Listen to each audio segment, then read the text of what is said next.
ચાલો વિદ્યાર્થી મિત્રો, કરંટ અફેરની ગામ ગપાટા સિરીઝની અંદર એપિસોડ નંબર 33માં આપ સૌનું હાર્દિક સ્વાગત છે ને. તો આજે પણ આપણે સરસ મજાના લેક્ચરની અંદર ઘણા બધા મુદ્દાઓ સાથે આપણે ડિટેલમાં ડિસ્કશન કરવાનું છે, બરાબર? તો બરાબર ખુરશીની પેટી બાંધી લ્યો. આજે બી ઘણા મુદ્દાઓ તમારા માટે લઈને આવ્યો છું, હે ને. અને મને ખબર છે અમે બી થોડું ટેકનોલોજી જે છે સમજી રહ્યા છે કે આ કઈ રીતના જે પેલી પોસ્ટ જે છે ને, કારણ કે ઘણા સ્ટુડન્ટ જે છે એનો મેસેજ આવ્યો કે સર તમે પેલું આખી સ્લાઇડની અંદર તમારો જે નાનો રાઉન્ડ શેપમાં વિડીયો આવી જાય એવું કંઈક કરો, બરાબર? તો અમે કરી રહ્યા છીએ ભાઈ. અમને બી કેવું છે, અમે ખાલી ટીચિંગનું કામ કરીએ છીએ, ભણાવવાનું કામ કરીએ છીએ. ટેકનોલોજીમાં થોડા અમે કાચા છીએ, જે હોય એવું ફેક્ટ કહેવાની વાત છે ને. હું ને હેમંત સર બંને આ રીતના જ છીએ ભાઈ. ચાલો, તો કરંટ અફેરની ગામ ગપાડા સિરીઝમાં આપણે આજે શું શું જોવાના છે ને, થોડી ઉપરથી વાત કરીએ તો આજે ખાસ કરીને આપણે શિવાજી મહારાજની જયંતિ વિશે થોડી ચર્ચા કરશું, બરાબર? પછી સ્ટાર્ટઅપ ઇન્ડિયા સમિટ, પેલી એઆઈ ઇમ્પેક્ટ સમિટ જે છે એના વિશે વાત કરીએ. પછી સામાજિક ન્યાય દિવસ, હે ને. આ ઉપરાંત ઈસરો અને બીજી ઘણી બધી પ્રાઇવેટ સેક્ટરની કંપનીઓ જે છે એના વિશે કામ કરવાનું છે. ખાસ કરીને મહારાષ્ટ્રની અંદર જાન્યુઆરી મહિનામાં જે એક માર્ચ યોજાણી હતી, એક આંદોલન યોજાણું હતું, તો એ કેમ યોજાણું હતું અને એની પાછળની શું કહાની છે એને પણ ડિસ્કશન કરવાના છે ને. તો ચાલો, બધા જ વિદ્યાર્થી મિત્રો ફટાફટ, હે ને, જેટલા પણ વિદ્યાર્થી મિત્રો આ સેશન જોઈ રહ્યા છો અને તમારા મિત્રોને કહેતા હોય તો પ્લીઝ એને બી શેર કરજો, બધાને લાભ થાય. અને જો ગમે તો પ્લીઝ લાઇકનું બટન દબાવી દેજો. તમને તો એક જ બટન દબાવવાનું, પણ અમને ફાયદો થાય, હે ને. ચલો, તો શરૂ કરીએ આજનો સેશન. બરાબર, તૈયાર છો? હા, ફરીથી યાદ કરાવું છું, 1 કલાક, સવા કલાક જે પણ આપણે અહીંયા ક્વેશ્ચન ડિસ્કશન કરીએ, પૂરેપૂરું ધ્યાન આજના તમામ મુદ્દાઓમાં હોવું જોઈએ, બરાબર ને? એટલે એક જ વાતમાં બધી વસ્તુ કન્ફર્મ થઈને મગજમાં ચોંટી જાય. ક્લિયર?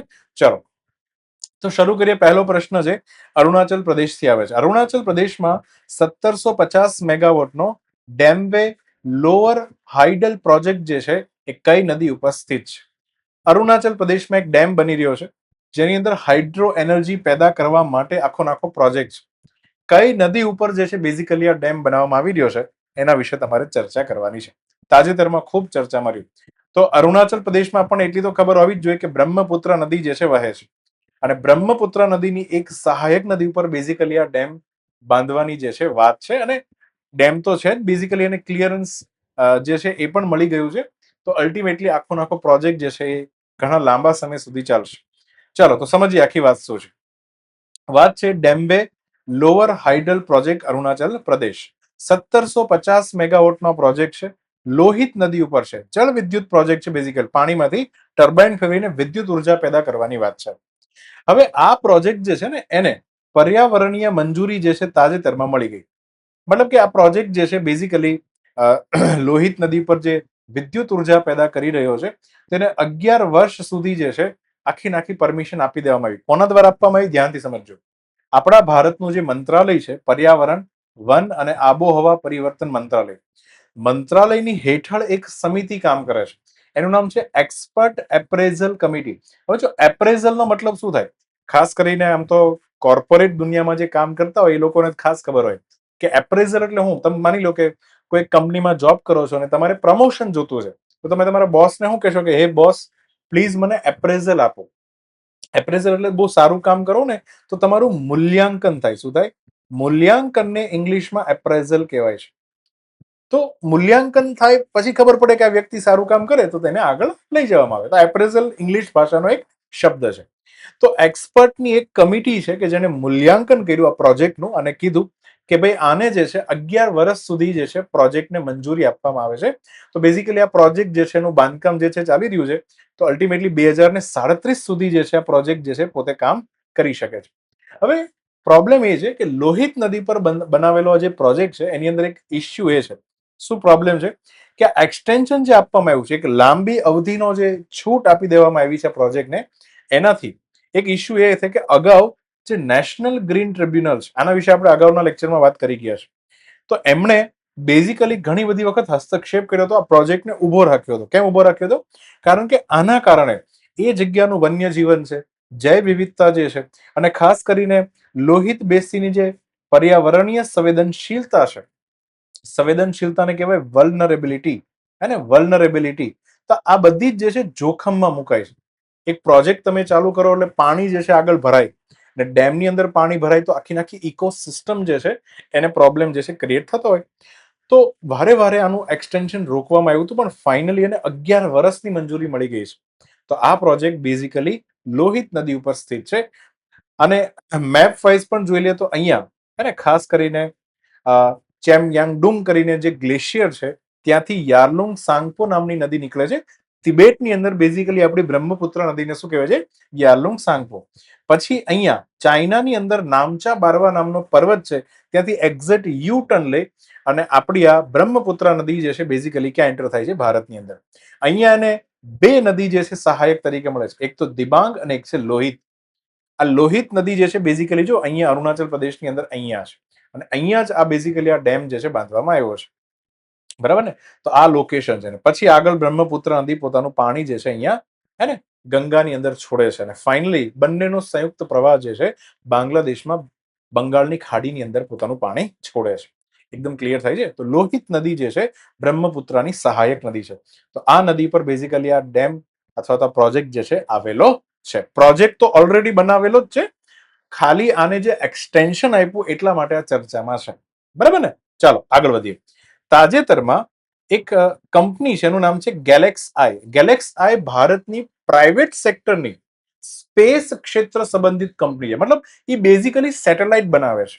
તો એને તાજેતરમાં કઈ સંસ્થા સાથે પોતાના ભવિષ્યના સેટેલાઇટના, મતલબ હજી સુધી સેટેલાઇટ છોડ્યો નથી, સેટેલાઇટ છોડવાની છે, એના ડેટાના માર્કેટિંગ અને વિતરણ માટે મતલબ આ કંપની પોતાનો એક સેટેલાઇટ જે છે ઈસરોના માધ્યમથી હવામાં છોડશે. પછી આ જે સેટેલાઇટ છે જે આખો જમીનનો ડેટા જે છે, અર્થ ઓબ્ઝર્વેશન ડેટા જે છે એ પ્રાપ્ત કરશે. હવે આ ડેટા જે છે ને, આ ડેટાને અલગ અલગ જગ્યા પર વહેંચી શકાય, વહેંચી પણ શકાય અને વેચી પણ શકાય. બે શબ્દો છે. ડિસ્ટ્રીબ્યુટ પણ કરી શકાય, ડિસ્ટ્રીબ્યુટ પણ કરી શકાય અને સેલ પણ કરી શકાય. વહેંચવું એટલે ડિસ્ટ્રીબ્યુટ, વેચવું એટલે સેલ. તો આના માટે હવે આ ગેલેક્સ આઈ નામની કંપની જે છે પોતે એનું કામ તો શું છે? સેટેલાઇટ બનાવવાનું, અને એક પ્રાઇવેટ સેક્ટરની કંપની છે. પણ આ કંપની જે છે એને એક બીજી કંપની સાથે હસ્તાક્ષર કર્યા છે કે અમારો જે ડેટા આવે ને એ તમે જે છે માર્કેટમાં સેલ કરજો, વેચજો. તો એ કઈ છે હે જે કંપની જે આવું બધું પણ કાર્ય કરીને આપે છે? બરાબર ને? તો અહીંયાથી 4 માંથી તમારે આન્સર આપવાનો છે. થોડું ગેસ કરજો ભાઈ, હે ને? તમને ખ્યાલ આવે છે કે નથી આવતો? ચાલો જોઈએ. તો તાજેતરમાં ગેલેક્સ આઈ અને NSIL new space India limited વચ્ચે શું થઈ છે? ભાગીદારી થઈ, એક હસ્તાક્ષર થયા છે. તો GalaxEye new space India limited વચ્ચે શું કરી છે? ભાગીદારી. NSIL શું કરશે?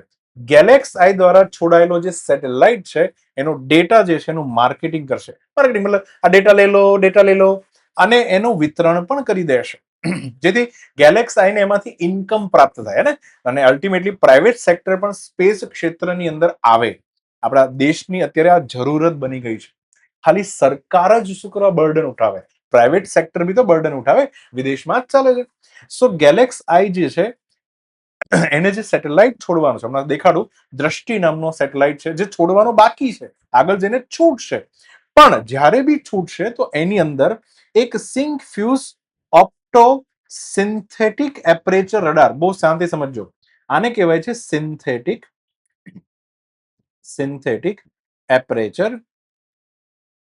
એપરેચર રડાર. અને ઓપ્ટો શબ્દ જે પહેલો ઓપ્ટો શબ્દ છે એ ઓપ્ટેમિક્સ, મતલબ જે આપણે કાચ હોય, ખાસ કરીને કેમેરા જે છે જેનાથી આપણે ફોટો પાડીએ હે ને, જેમાં કાચના લેન્સ હોય, અંતર્ગોળ લેન્સ, બહિર્ગોળ લેન્સ, આ બધાનું જે વિજ્ઞાન છે એને ઓપ્ટોમેટિક્સ કહેવામાં આવે છે. બરાબર? ચશ્મા જે છે ઓપ્ટિક્સ કરીને દુકાન એવું લખ્યું હોય છે. બરાબર ને? તો ઓપ્ટિક્સ અને SAR બંને ભેગો શબ્દ છે. હવે બે શબ્દોના અર્થ સમજજો. ઓપ્ટિક્સ એટલે એક એવો કેમેરો છે, બરાબર ને? હવે આ કેમેરો જે છે એની અંદર સિન્થેટિક એપરેચર રડાર નામની તકનીક જોડાયેલી છે. હવે પહેલો પ્રશ્ન થાય, સર SAR છે શું? તો SAR નામની જે વસ્તુ છે એ આમ તો જોવા જઈએ ને તો એક બહુ સ્પેશિયલ રડાર છે જે ઇઝરાયલ દ્વારા ડેવલપ કરવામાં આવ્યું. કોના દ્વારા? ઇઝરાયલ. હવે આ રડારની મૂળ ખાસિયત શું છે? માની લો સેટેલાઇટ તો ધરતી છે, ઉપરથી આ રીતના ઘૂમ ફરતો હશે. સેટેલાઇટમાં જો SAR નામનું રડાર હોય તો વચ્ચે માની લો કદાચ વાદળ પણ હોય ને તો પણ એની આર પાર જે છે કિરણો મોકલી અને નીચેનો ડેટા જે છે પ્રાપ્ત કરી શકે એવું રડાર છે. મતલબ કે ચાહે દિવસ હોય કે રાત હોય, SAR હશે તમારા સેટેલાઇટની અંદર, તો એ સરસ મજાની તમને ઇમેજ જનરેટ કરીને આપશે કે નીચે શું થઈ રહ્યું છે. આમ જોવા જાવ ને તો આ એક પ્રકારે મિલિટરી પર્પઝ માટે પણ ઉપયોગમાં લેવાતું શું છે, એક રડાર છે. તો અહીંયા બંનેનું ફ્યુઝન છે, ઓપ્ટોમેટિક્સ બી છે અને સાથે સાથે SAR બી છે.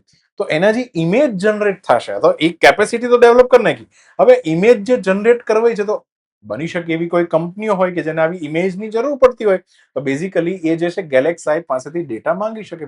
ડેટા જે છે ને એ ફ્યુલની જેમ કામ કરે, એક ઈંધણની જેમ કામ કરે. ડેટાને તમે વેચી શકો, સમજી ને. તો કયા કયા સેક્ટરમાં, માની લો એગ્રીકલ્ચર સેક્ટરમાં ડેટાની જરૂર છે, કે કોઈ પર્ટિક્યુલર સેક્ટર છે એનો ઉપરથી ફોટો પાડવો છે દિવસ અને રાત દરમિયાન. ખાસ ચલો માની આપણે એક્ઝામ્પલ કે પંજાબની અંદર ખૂબ મોટી માત્રામાં અંદર પરાળી સળગાવવામાં આવે ને, પેલા શું કે ઘઉં અને ચોખાના પાક જે છે લઈ લે, પછી આ લોકો જે ડુંડવા વૈધા હોય ને એને હળગાવી નાખે. હવે મારી ઈચ્છા એ છે કે મારે એનો ઇમેજ ફોટો પ્રાપ્ત કરવો છે, અને ખાસ કરીને અંધારામાં આ ફોટો પ્રાપ્ત કરવો છે. તો આવી જરૂરિયાત ઊભી થાય તો તમારે ગેલેક્સાઈને ફોન કરવાનો, અને ઇમેજ એક ઇમેજના બદલામાં જે છે જે ચાર્જ હોય એ ચૂકવી દેવાનો, બદલામાં ઇમેજ તમને સેન્ડ કરી દેવામાં આવશે.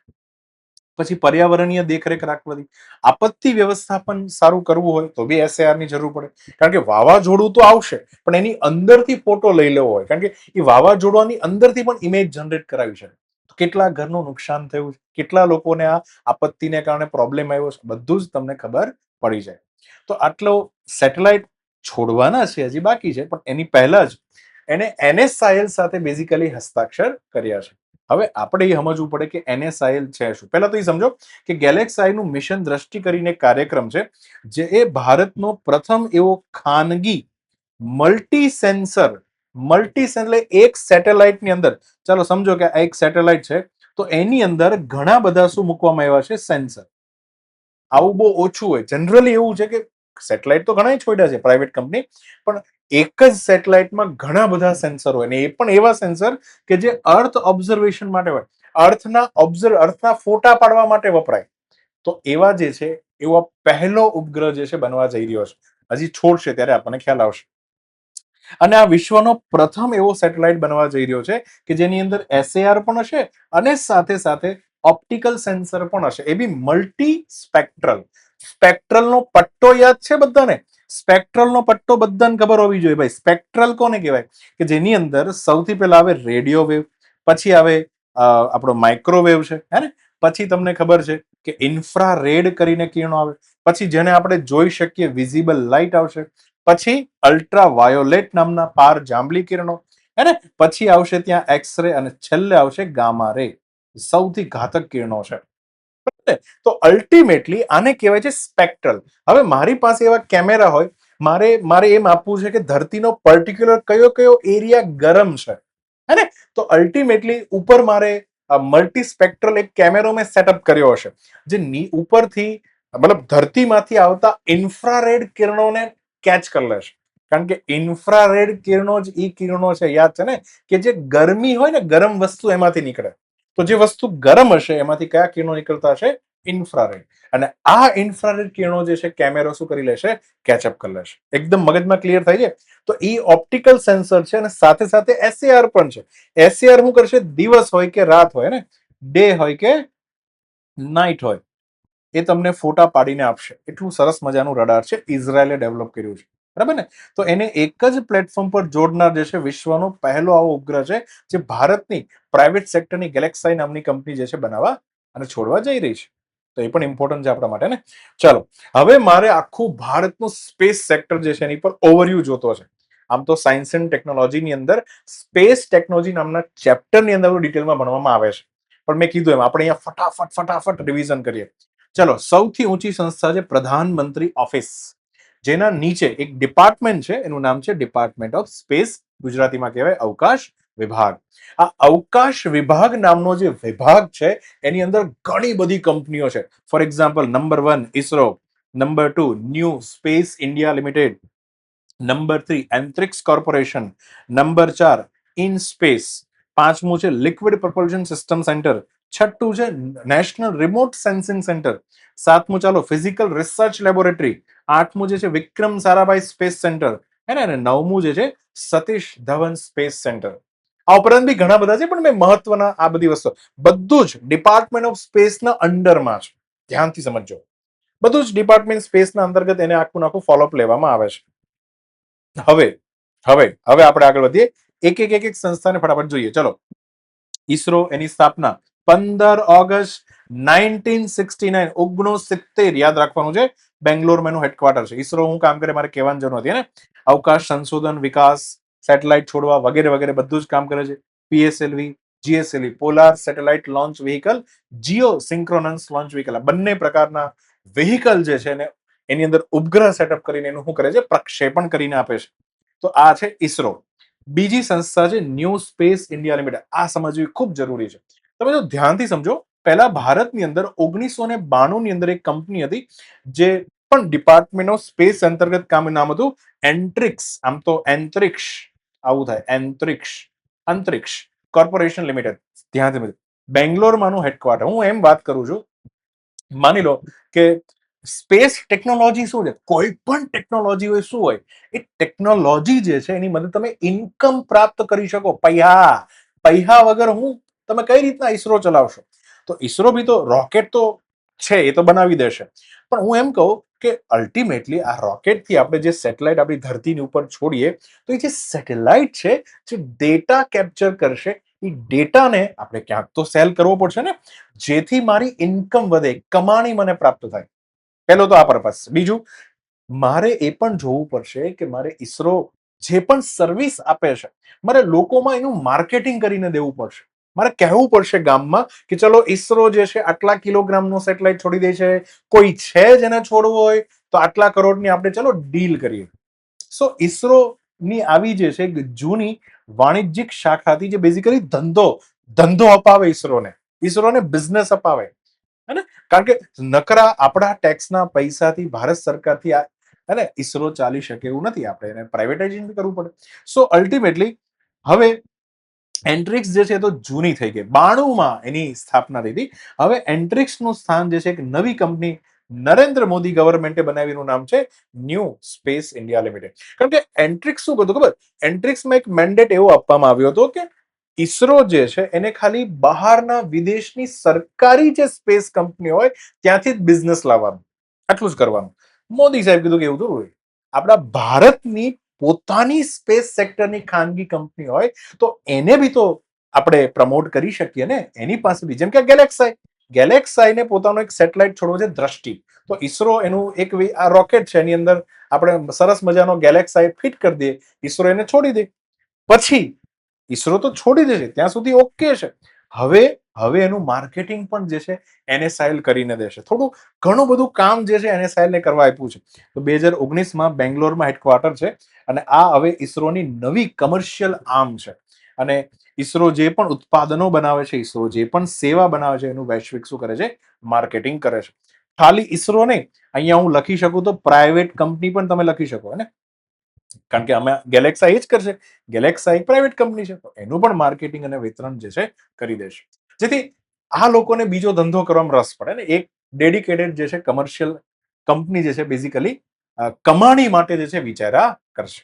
બરાબર ને? તો એન્ટ્રિક્સનું સ્થાન કોણ લેશે? એનએસઆઈ. ધીમે ધીમે ફેઝ આઉટ કરીને પછી એક દિવસે મોદી સાહેબ કહેશે કે હવે એન્ટ્રિક્સ બંધ, પછી એનએસઆઈએલ જ કામ કરશે. ને આગળ વધીએ. આ બહુ ઇમ્પોર્ટન્ટ છે. ઇન સ્પેસ, આ પણ નરેન્દ્ર મોદી સાહેબ બનાવ્યું. Indian national space. પહેલો શબ્દ છે પ્રમોશન, બીજો શબ્દ છે થપ્પો લગાવો, થપ્પો, ઓથોરાઇઝેશન સેન્ટર.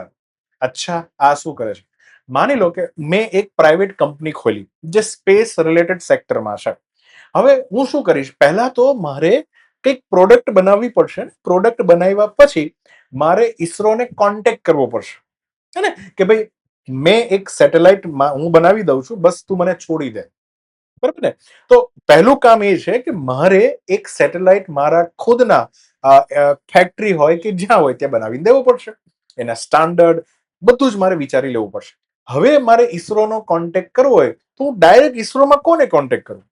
તો એટલા માટે ભારત સરકારે એક વચ્ચે એક સંસ્થા બનાવી છે, નામ છે ઇનસ્પેસ. ઇનસ્પેસ જે છે ને, ત્યાં તમારે ફોન કરો. હાલો ઇનસ્પેસ વાળા ભાઈ, હા બોલો ને. ભાઈ મારે એક સેટેલાઇટ જે છે છોડવો છે, તમે પેલા મને ઓથોરાઇઝ કરો. શું કરો? ઓથોરાઇઝ. હવે ઓથોરાઇઝ કરવા માટે બી ઇનસ્પેસના જે અધિકારીઓ છે મારી કંપનીમાં આવશે, મારો સેટેલાઇટ જોશે, આખું આખું મોનિટરિંગ કરશે, મને ચેક કરશે કે એમ આઈ અ જેન્યુઅલ પ્લેયર કે પછી હું ફેંગા ફોજદારી વાળો છું. હે એવું બી હોઈ શકે. તો એ એક વખત બધું ચેક કરી અને મને ઓથોરાઇઝ કરે. પહેલું કામ છે ઇનસ્પેસનું કામ છે ઓથોરાઇઝ કરવાનું. બીજું કામ છે પ્રમોશન કરવાનું. આ બી સમજવા જેવું છે. નરેન્દ્ર મોદી સાહેબ એક બ્રોડ વિઝન જોયું. શું જોયું ખબર? એની ઈચ્છા એવી હતી કે ભારતની અંદર માની લો કે અહીંયા વાપી છે, વાપી અને સેલવાસની હું વાત કરું છું ગુજરાતની અંદર. તમને હજી આઈડિયા નહીં હોય, આપણા વાપીની અંદર તમને ખબર મંગળ મિશન જે છે ને, મંગળયાન, એનો એક નટ બોલ્ટ મેં ખુદ મારી આંખે બનતા જોયો છે વાપીની અંદર. એની જે પેલું કહે ને સીએનસી મશીનના જે હોય ને એની અંદર એક બોલ્ટ બનાવવા માટે જે છે એનું કામ જે છે આપવામાં આવ્યું હતું.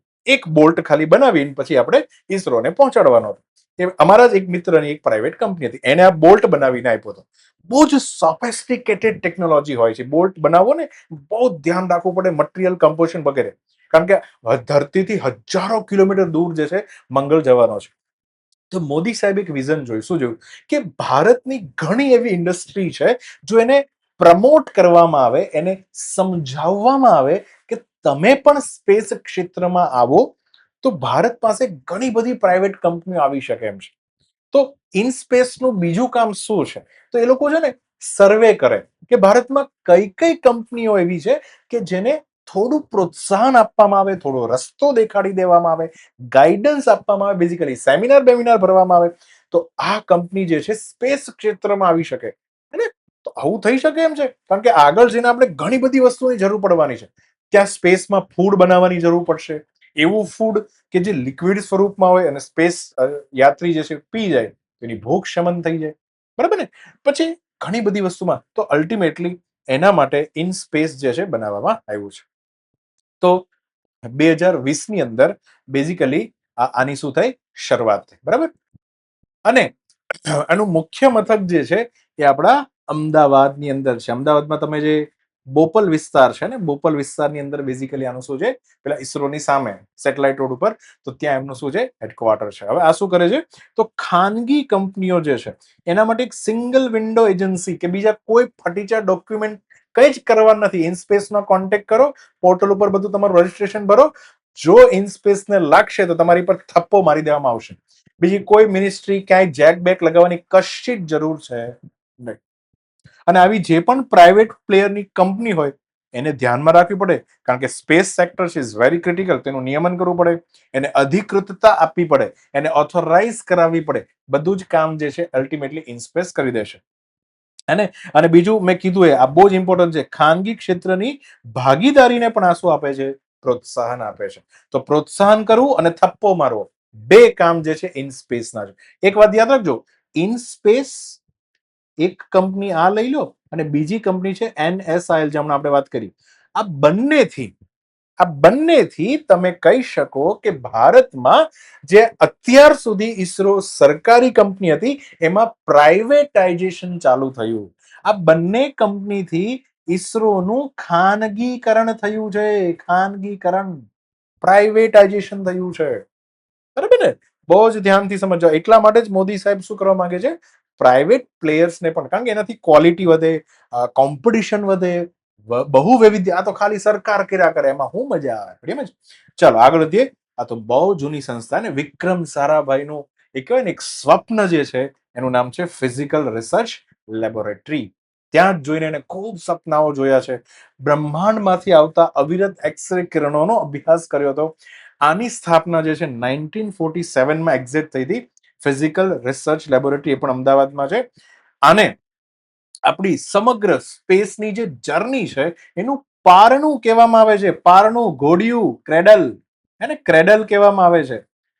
તો અહીંયાથી જ પાપા પગલી કરીને આગળ ઈસરોની કહાની જે ચાલુ થાય ને, થુંબા ઇક્વિટોરિયલ રિસર્ચ લોન્ચ સ્ટેશન જે છે, ટર્સ બને છે પહેલા, બરાબર? પછી કઈ રીતના એમાંથી સતીશ ધવન સ્પેસ સેન્ટર બને, આખી લાંબી જર્ની છે.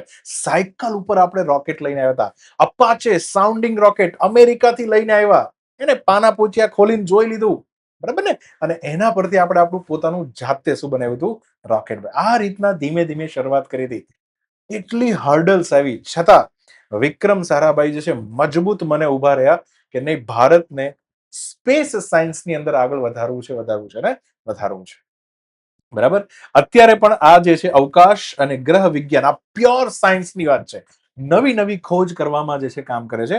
ખાસ કરીને ફેમસ ઓબ્ઝર્વેટરી છે અને એક તો મીરો કરીને છે, માઉન્ટ આબુ ઓબ્ઝર્વેટરી, પારસ 1 પારસ 2 કરીને બે ફેમસ ટેલિસ્કોપ છે.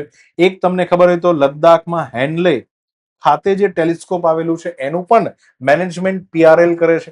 Physical research laboratory satellite road ઉપર જે પીઆરએલ છે.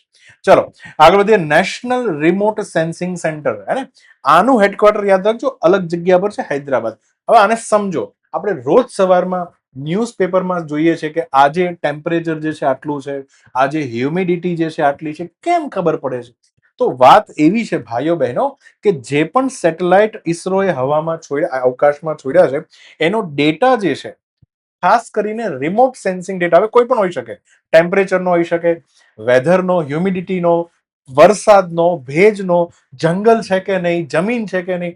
આજે ફોરેસ્ટ સર્વે દર 2-2 વર્ષે આવે છે, તો એના માટે કઈ ભારતની જગ્યા પર જંગલ છે, બધો જ રિમોટ એટલે દૂરથી સેન્સ કરેલો ડેટા જે છે પહેલા હૈદરાબાદ પહોંચશે. ક્યાં પહોંચશે? હૈદરાબાદ.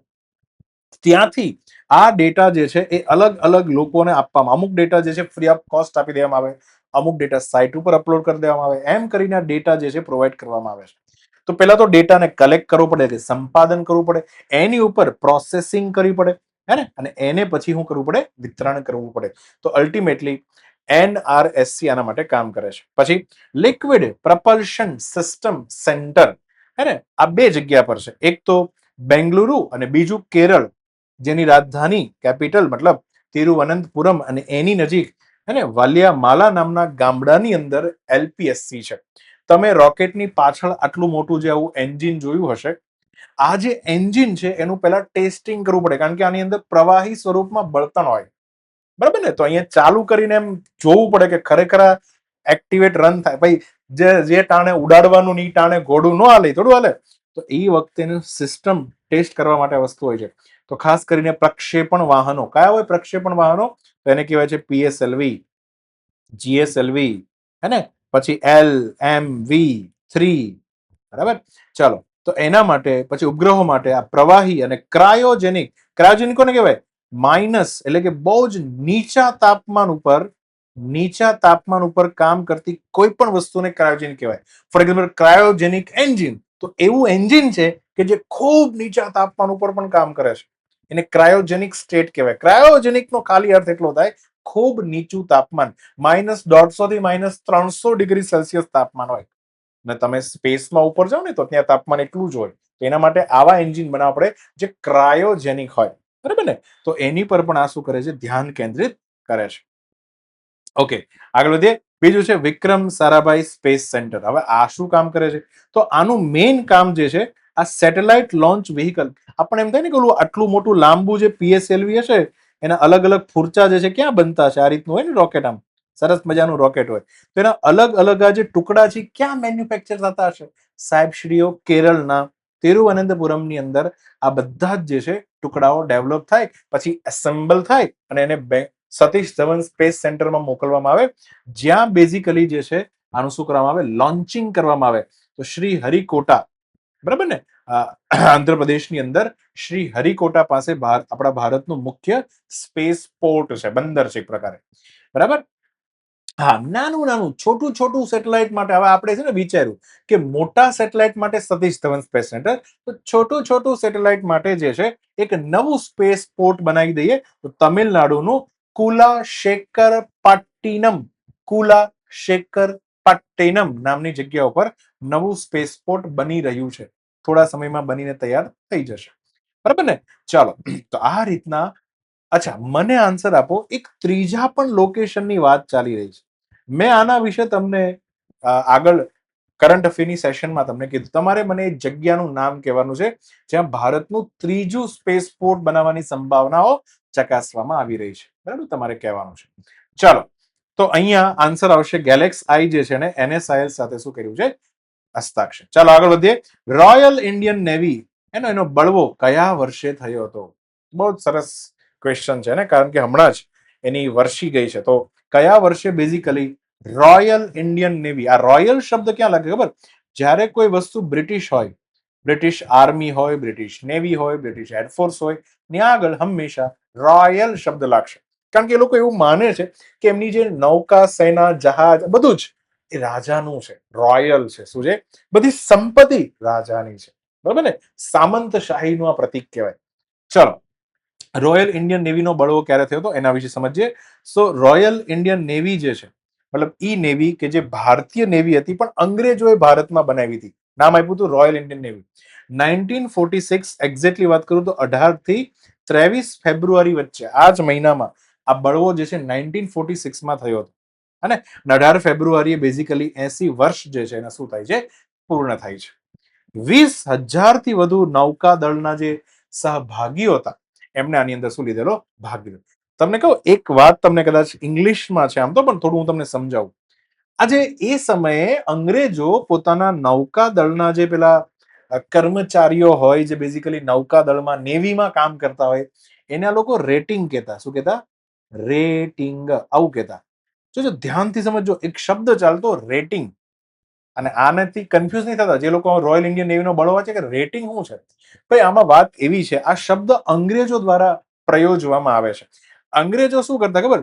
પહેલા, ઘણા વર્ષો પહેલા, જેને કિંગ હેનરી ને બધા, જે હેનરી ધ નેવિગેટર, ઈ સમયના વર્ષોની વાત છે. મતલબ બહુ જ પહેલાના સમયમાં જ્યારે પેલા ઇંગ્લેન્ડના રાજાઓનું શાસન ચાલતું, હું 13મી, 14મી, 15મી સદીની વાત કરી રહ્યો છું, ત્યારે આ લોકો શું કરતા? પોતાની નેવીની અંદર કોઈ પણ માણસને ભરતી કરવો હોય તો પહેલા ચેક કરે કે એમની પાસે સ્કિલ કેવી છે. શું છે? સ્કિલ કેવી. પછી એને રેટિંગ આપવામાં આવે. આપણે રેટિંગ આપતા કે 3.5 નું રેટિંગ. પિક્ચરો જોવા જઈએ તમે રેટિંગ આપો. સારું પિક્ચર હોય તેનું રેટિંગ સારું કહેવાય, ખરાબ પિક્ચર રેટિંગ ખરાબ કહેવાય. આ જ રીતના નૌસેનાના જે અધિકારીઓ હોય, કર્મચારીઓ હોય, એને રેટિંગ આપવામાં આવતું. પછી આ લોકોએ કર્મચારીને જ રેટિંગ કહેવાનું ચાલુ કર્યું કે આ મારા રેટિંગ છે, લે. કઈ રીતનું? બસ શબ્દ વાપરો લે. ત્યારથી આવું છે કે 20,000 થી વધુ નૌકાદળના રેટિંગ્સોએ આ બળવો જે છે કર્યો હતો. હે ને? આની અંદર 78 જહાજોએ ભાગ લીધેલો અને 20 જેટલા ભારતના ઈ સમયના બંદરો હોય ને એને પણ પાર્ટનરશિપ કરી હતી. આની અંદર એક તલવાર નામનું જે આખો બળવો ચાલુ થયો ને એ અહીંયાથી થયો. HMIS તલવાર નામનું જહાજ હતું. જહાજ પાણીની અંદર ચાલે. HMIS નું ફૂલ ફોર્મ થાય હર મેજેસ્ટી, હર મેજેસ્ટી ઇન્ડિયન શિપ. હર મેજેસ્ટી એટલે પેલું ત્યાંની રાણીને સંબોધવા માટેનો શબ્દ છે. અને ઇન્ડિયન શિપ તો ભારતની શિપ છે, મતલબ બેઝિકલી અંગ્રેજોની શિપ છે. તો બોમ્બે ખાતે આવેલી આ જે જહાજ છે ત્યાંના નૌકાવાસીઓ સૌથી પહેલા વિરોધ કરવાનો શું કર્યો હતો? ચાલુ કર્યો. આખી ગેમ પ્લાન બહુ મોટી છે, આપણે સમજીએ. બળવાનો ઉદ્ભવ થયો જ કેમ? આમ જોવા જઈએ તો સામાન્ય કારણો ક્યાં છે આપણે પહેલા ચર્ચા કરી લઈએ. એક તો HMIS તલવાર ખાતે આ બળવો એટલા માટે શરૂ થયો હતો કારણ કે એ સમયે ભારતની નૌકા સેનાના જે નૌકાદળના રેટિંગ્સ હતા, આ લોકોને નબળી જે છે ગુણવત્તા જે છે એનો ખોરાક આપવામાં આવતો. અને એટલા માટે એક સમય નારો પણ પ્રચલિત થયો કે નો ફૂડ નો વર્ક. ખાવાનું સારું નહીં આપો તો અમે કામ નહીં કરીએ. ઓછું વેતન આપવામાં આવતું, અંગ્રેજો દ્વારા દુર્વ્યવહાર કરવામાં આવતો. અને થયું કેવું કે HMIS વાળે શાંતિપૂર્ણ ભૂખ હડતાલ કરવાનું ચાલુ કર્યું તો બ્રિટિશરોએ એને સામે ગોળીબાર કરવાનું ચાલુ કર્યું, જેથી આ બળવો કેવો થઈ ગયો તો? સશસ્ત્ર મિલિટરી વાળો થઈ ગયો. બરાબર ને? અને ભારત છોડો લખવા બદલ જે છે અમુક રેટિંગની શું કરવામાં આવી? ધરપકડ પણ કરવામાં આવી. બરાબર ને? ચાલો, તો બળવો જે છે, હવે રિયલ રીઝન શું છે? રિયલ રીઝન આ નતું. રિયલ રીઝન તો કંઈક અલગ છે. આ તો કેવું છે કે પેલું ભઠ્ઠાની અંદર લાકડી તો પહેલેથી જ મુકાઈ ગઈ હતી, પણ જે હાચો તણખલો મૂકવા વાળું જે રીઝન છે આ છે. ઈ સમયે આપણા સુભાષચંદ્ર બોઝની આઝાદ હિન્દ ફૌજ, ઇન્ડિયન નેશનલ આર્મી જે છે એના અધિકારીઓ ઉપર ટ્રાયલ ચાલી રહી હતી. અને એ ટ્રાયલ ચાલુ થાય તો એટલા માટે નૌકાદળના રેટિંગ્સનો ગુસ્સો ફાટી પડ્યો કે આઝાદ હિન્દ ફૌજના અધિકારીઓ ઉપર અંગ્રેજો ટ્રાયલ ચલાવી જ કેમ શકે. એના ગુસ્સાને કારણે અલ્ટિમેટલી આ બળવો જે છે નીકળ્યો એવું માનવામાં આવે છે. તો આપણે સમજીએ આઝાદ હિન્દ ફૌજ ટ્રાયલ છે શું? બહુ જ ફેમસ ટ્રાયલ. ટ્રાયલ એટલે કોઈ કેસની અંદર કોઈ વ્યક્તિ જે છે ને ન્યાય આપવા માટે જે પ્રક્રિયા ચાલુ થઈ, હે ને, કોર્ટની અંદર, એને ટ્રાયલ આપણે કહીએ છીએ.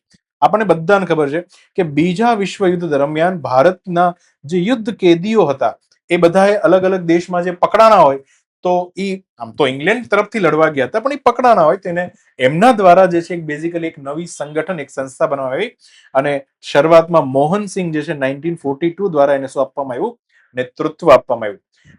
રાસ બિહારી બોઝ અને ઘણા બધા નેતાઓ આની અંદર આનું મેનેજમેન્ટ કરી રહ્યા હતા અને 1943માં સુભાષચંદ્ર બોઝ જે છે એનું આખું હેન્ડલિંગ પોતાના હાથમાં લે છે. કારણ કે જર્મનીમાં એને હિટલરની મદદ માંગી બોઝે, પણ એ મદદ જે છે હિટલરે આપવાની ના પાડી દીધી. બરાબર ને? એટલે સુભાષચંદ્ર બોઝ ગયા છે હવે આઝાદ હિન્દ ફૌજ અને પોતે આખું એનું કમાન્ડ જે છે સંભાળે છે. હવે આને 1943 ની અંદર 21 ઓક્ટોબરના રોજ સિંગાપોર ખાતે આઝાદ હિન્દ ફૌજે મુક્ત ભારતની પ્રથમ કામ ચલાવ સરકારની શું કરી હતી? રચના. કામ ચલાવ એટલે પેરેલલ ગવર્મેન્ટ, કે જ્યારે ભારત આઝાદ થશે ત્યારે એઝ ઇટ ઇઝ આ ગવર્મેન્ટ કામ કરવા લાગશે. એક પ્રકારે એક સાંકેતિક બળવો છે. ચલો દિલ્હીના અભિયાન સાથે આઝાદ હિન્દના ફૌજના બધા પેલા જવાનો જે છે એ ભારત માતાને આઝાદ કરવા માટે નીકળી પડ્યા. એમ કરતા કેટલા પેલા નિકોબાર, આંદમાન ટાપુ જે છે ત્યાં સૌથી પહેલો ઝંડો ગાળે છે. પછી ત્યાંથી ચાલતા ચાલતા બેઝિકલી મણિપુર પહોંચે છે. ભારતની મુખ્ય ધરામાં એન્ટર થાય. મણિપુરના મોઈરાંગ ખાતે બેઝિકલી તિરંગો લહેરાવી દે. જેવા મણિપુર પહોંચે છે અંગ્રેજોની પર તૂટી પડશે. અને આ બાજુ આ લડાઈ ચાલી રહી હોય, બે ચાર કારણો. પહેલું કારણ તો એ સમયે ખૂબ વરસાદ પડે છે, અને જાપાન ઉપર એ સમયે અણુબોમ્બ ફેંકાતા જાપાન પોતાની શરણાગતિ પણ સ્વીકારી લે છે 15 ઓગસ્ટ 1945. તો અલ્ટિમેટ એમાં એવું છે કે આ ઇન્ડિયન નેશનલ આર્મી એટલે કે જે આઝાદ હિન્દ ફૌજ છે એને બેકિંગમાં સપોર્ટ હતું જાપાનનું. કોનું સપોર્ટ હતો? જાપાન. પણ જાપાને જ શરણાગતિ સ્વીકાર લીધી તો આઝાદ હિન્દ ફૌજ કઈ રીતના આગળ? કારણ કે એને ખાવાનો જથ્થો અને બધું પહોંચાડવાની જવાબદારી જાપાનની હતી. બરાબર ને? કારણ કે આટલા દૂર સુધી લડાઈ લડવી હોય તો તમારે સતત સપ્લાય ચેઇન જે છે મેન્ટેન રાખવી પડે છે. ને આગળ જઈને 18 ઓગસ્ટ 1945 ના રોજ આપણા સુભાષચંદ્ર બોઝનું શું થાય છે? મૃત્યુ થાય છે.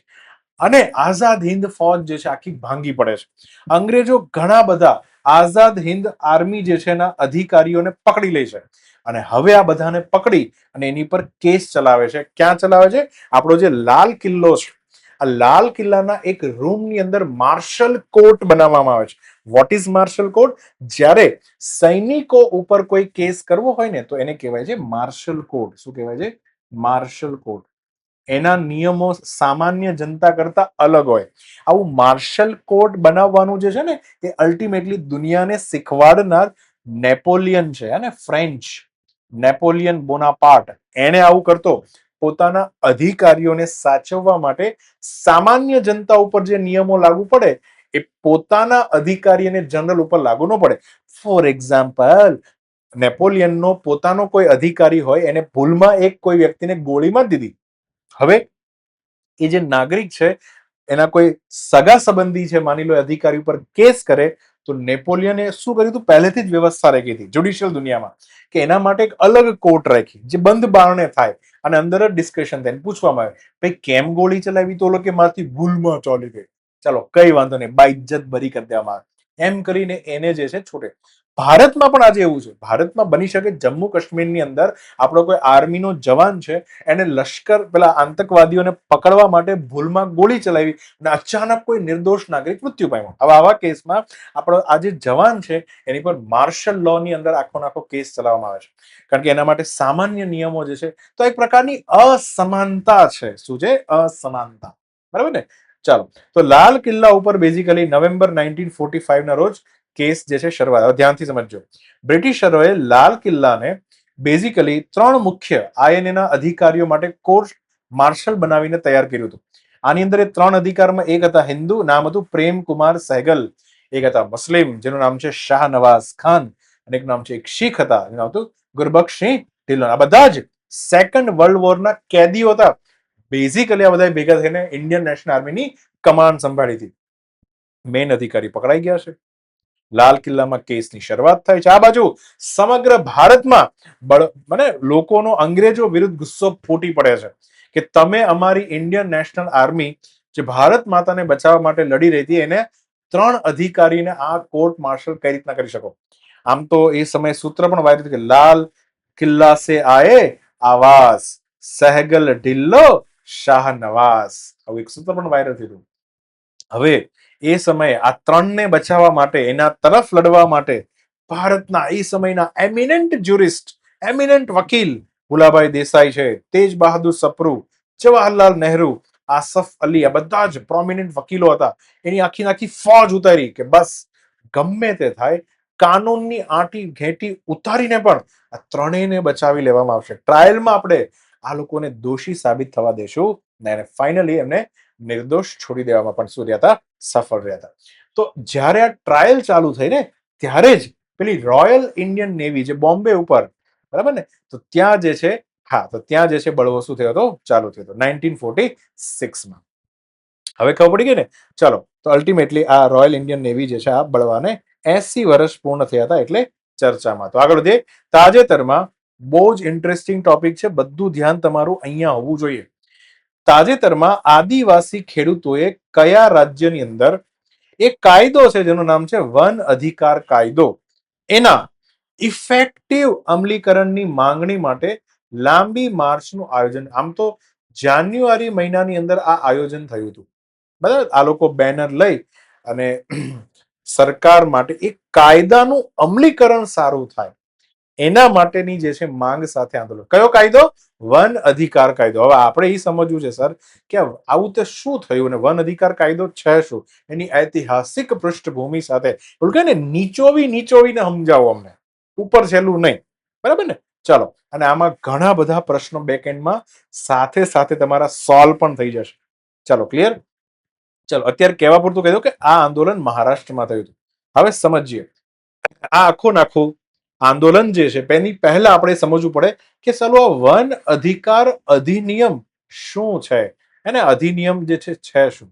વનો ઉપર અધિકાર માટેનો અધિનિયમ છે ભાઈ. અને સાથે સાથે આંદોલન કેમ થયું એ પણ સમજવું પડશે, હે ને. બહુ શાંતિથી સમજીએ, બહુ ઇઝી લેંગ્વેજમાં તમને સમજાવીશ. આ ભુરિયાઓ ભારતની અંદર, આ આરામખોરો ભારતની અંદર આવ્યા એની પહેલા આપણા ભારતના જે જંગલો હતા, આ જંગલો ઉપર બે પ્રકારે રાઇટ્સ જે છે ભોગવવામાં આવતા. જંગલ કોનું? તો અલ્ટિમેટલી પહેલા જંગલ ઉપર આમ તો એમ કે ને 99% અધિકાર જે છે આદિવાસીઓનો. આદિવાસીની જે કમ્યુનિટી હોય એનો પૂરેપૂરો શું હોય? અધિકાર. કઈ જગ્યા પર ચરાણ કરાવવું, કારણ કે આદિવાસીઓને પોતાના મવેશી હોય છે. કઈ જગ્યા પરથી માઇનોર ફોરેસ્ટ પ્રોડ્યુસ જે છે કલેક્ટ કરવી, એને માઇનર ફોરેસ્ટ પ્રોડ્યુસ એટલે કે ગૌણ વન ઉત્પાદનો કોને કહેવાય? તમને ખબર ને, જંગલમાંથી ગુંદ પણ મળે, જંગલમાંથી મધ મળે. પછી તમે ખાસ કરીને જો એક મૂવી જોયું હોય, ન્યૂટન કરીને પિક્ચર છે, આઈ થિંક રાજકુમાર રાવનું પિક્ચર છે, એની અંદર તેંદુપત્તાની વાત કરી છે. તેંદુપત્તા, હા, તેંદુપત્તા. આમ તો 9th સ્ટાન્ડર્ડમાં બી તેંદુપત્તા વિશે આવે છે. તેંદુપત્તા જે છે જંગલની અંદરના પેલા પાન છે કે જેમાંથી બેઝિકલી આપણે પડિયા બનાવીએ, પેલી થાળી અને વાટકા જેવું બને તેંદુપત્તામાંથી. આ બધાને માઇનર ફોરેસ્ટ પ્રોડ્યુસ કહેવાય, કારણ કે આ બધી ગૌણ ઉપજ છે. અચ્છા, મેજર કોણ છે? તો જંગલમાંથી લાકડું મળે, મેજર ઉત્પાદ. કે આ બધા ઉપર કોનો અધિકાર? તો એ વર્ષોથી ચાલુ આવતું હતું કે આદિવાસી જે જંગલમાં રહે છે એનો પોતાનો અધિકાર છે. ખાસ કરીને જે સ્થળાંતરણ ખેતી છે, ઝૂમ કલ્ટિવેશન જેને આપણે કહીએ, એની પર બી અલ્ટિમેટલી સામુદાયિક આદિવાસીનો અધિકાર. આ જગ્યા પર રાજાનો પણ એક અધિકાર હતો, પણ લિમિટ માત્રામાં. રાજાને જ્યારે શિકાર કરવો હોય ને ત્યારે રાજા જે છે અહીંયા આવે જંગલની અંદર, બરાબર. જંગલ મેં કોણ આયા? જંગલ મેં રાજા આયા. અને અહીંયા રાજા ખાલી શિકાર કરવાનો અધિકાર ભોગવતો, ક્યારેય એ આદિવાસીઓને હટાવતા નહીં કે એને હેરાન કરતો નહીં. આ રીતના ભારતમાં વ્યવસ્થા હતી ભુરિયાઓના આગમન પહેલા. પણ હવે આપણે બધાને ખબર છે કે ભુરિયાઓ ભારતની અંદર એટલા માટે જ આવ્યા હતા કારણ કે ભારતને કોલોની બનાવી હતી.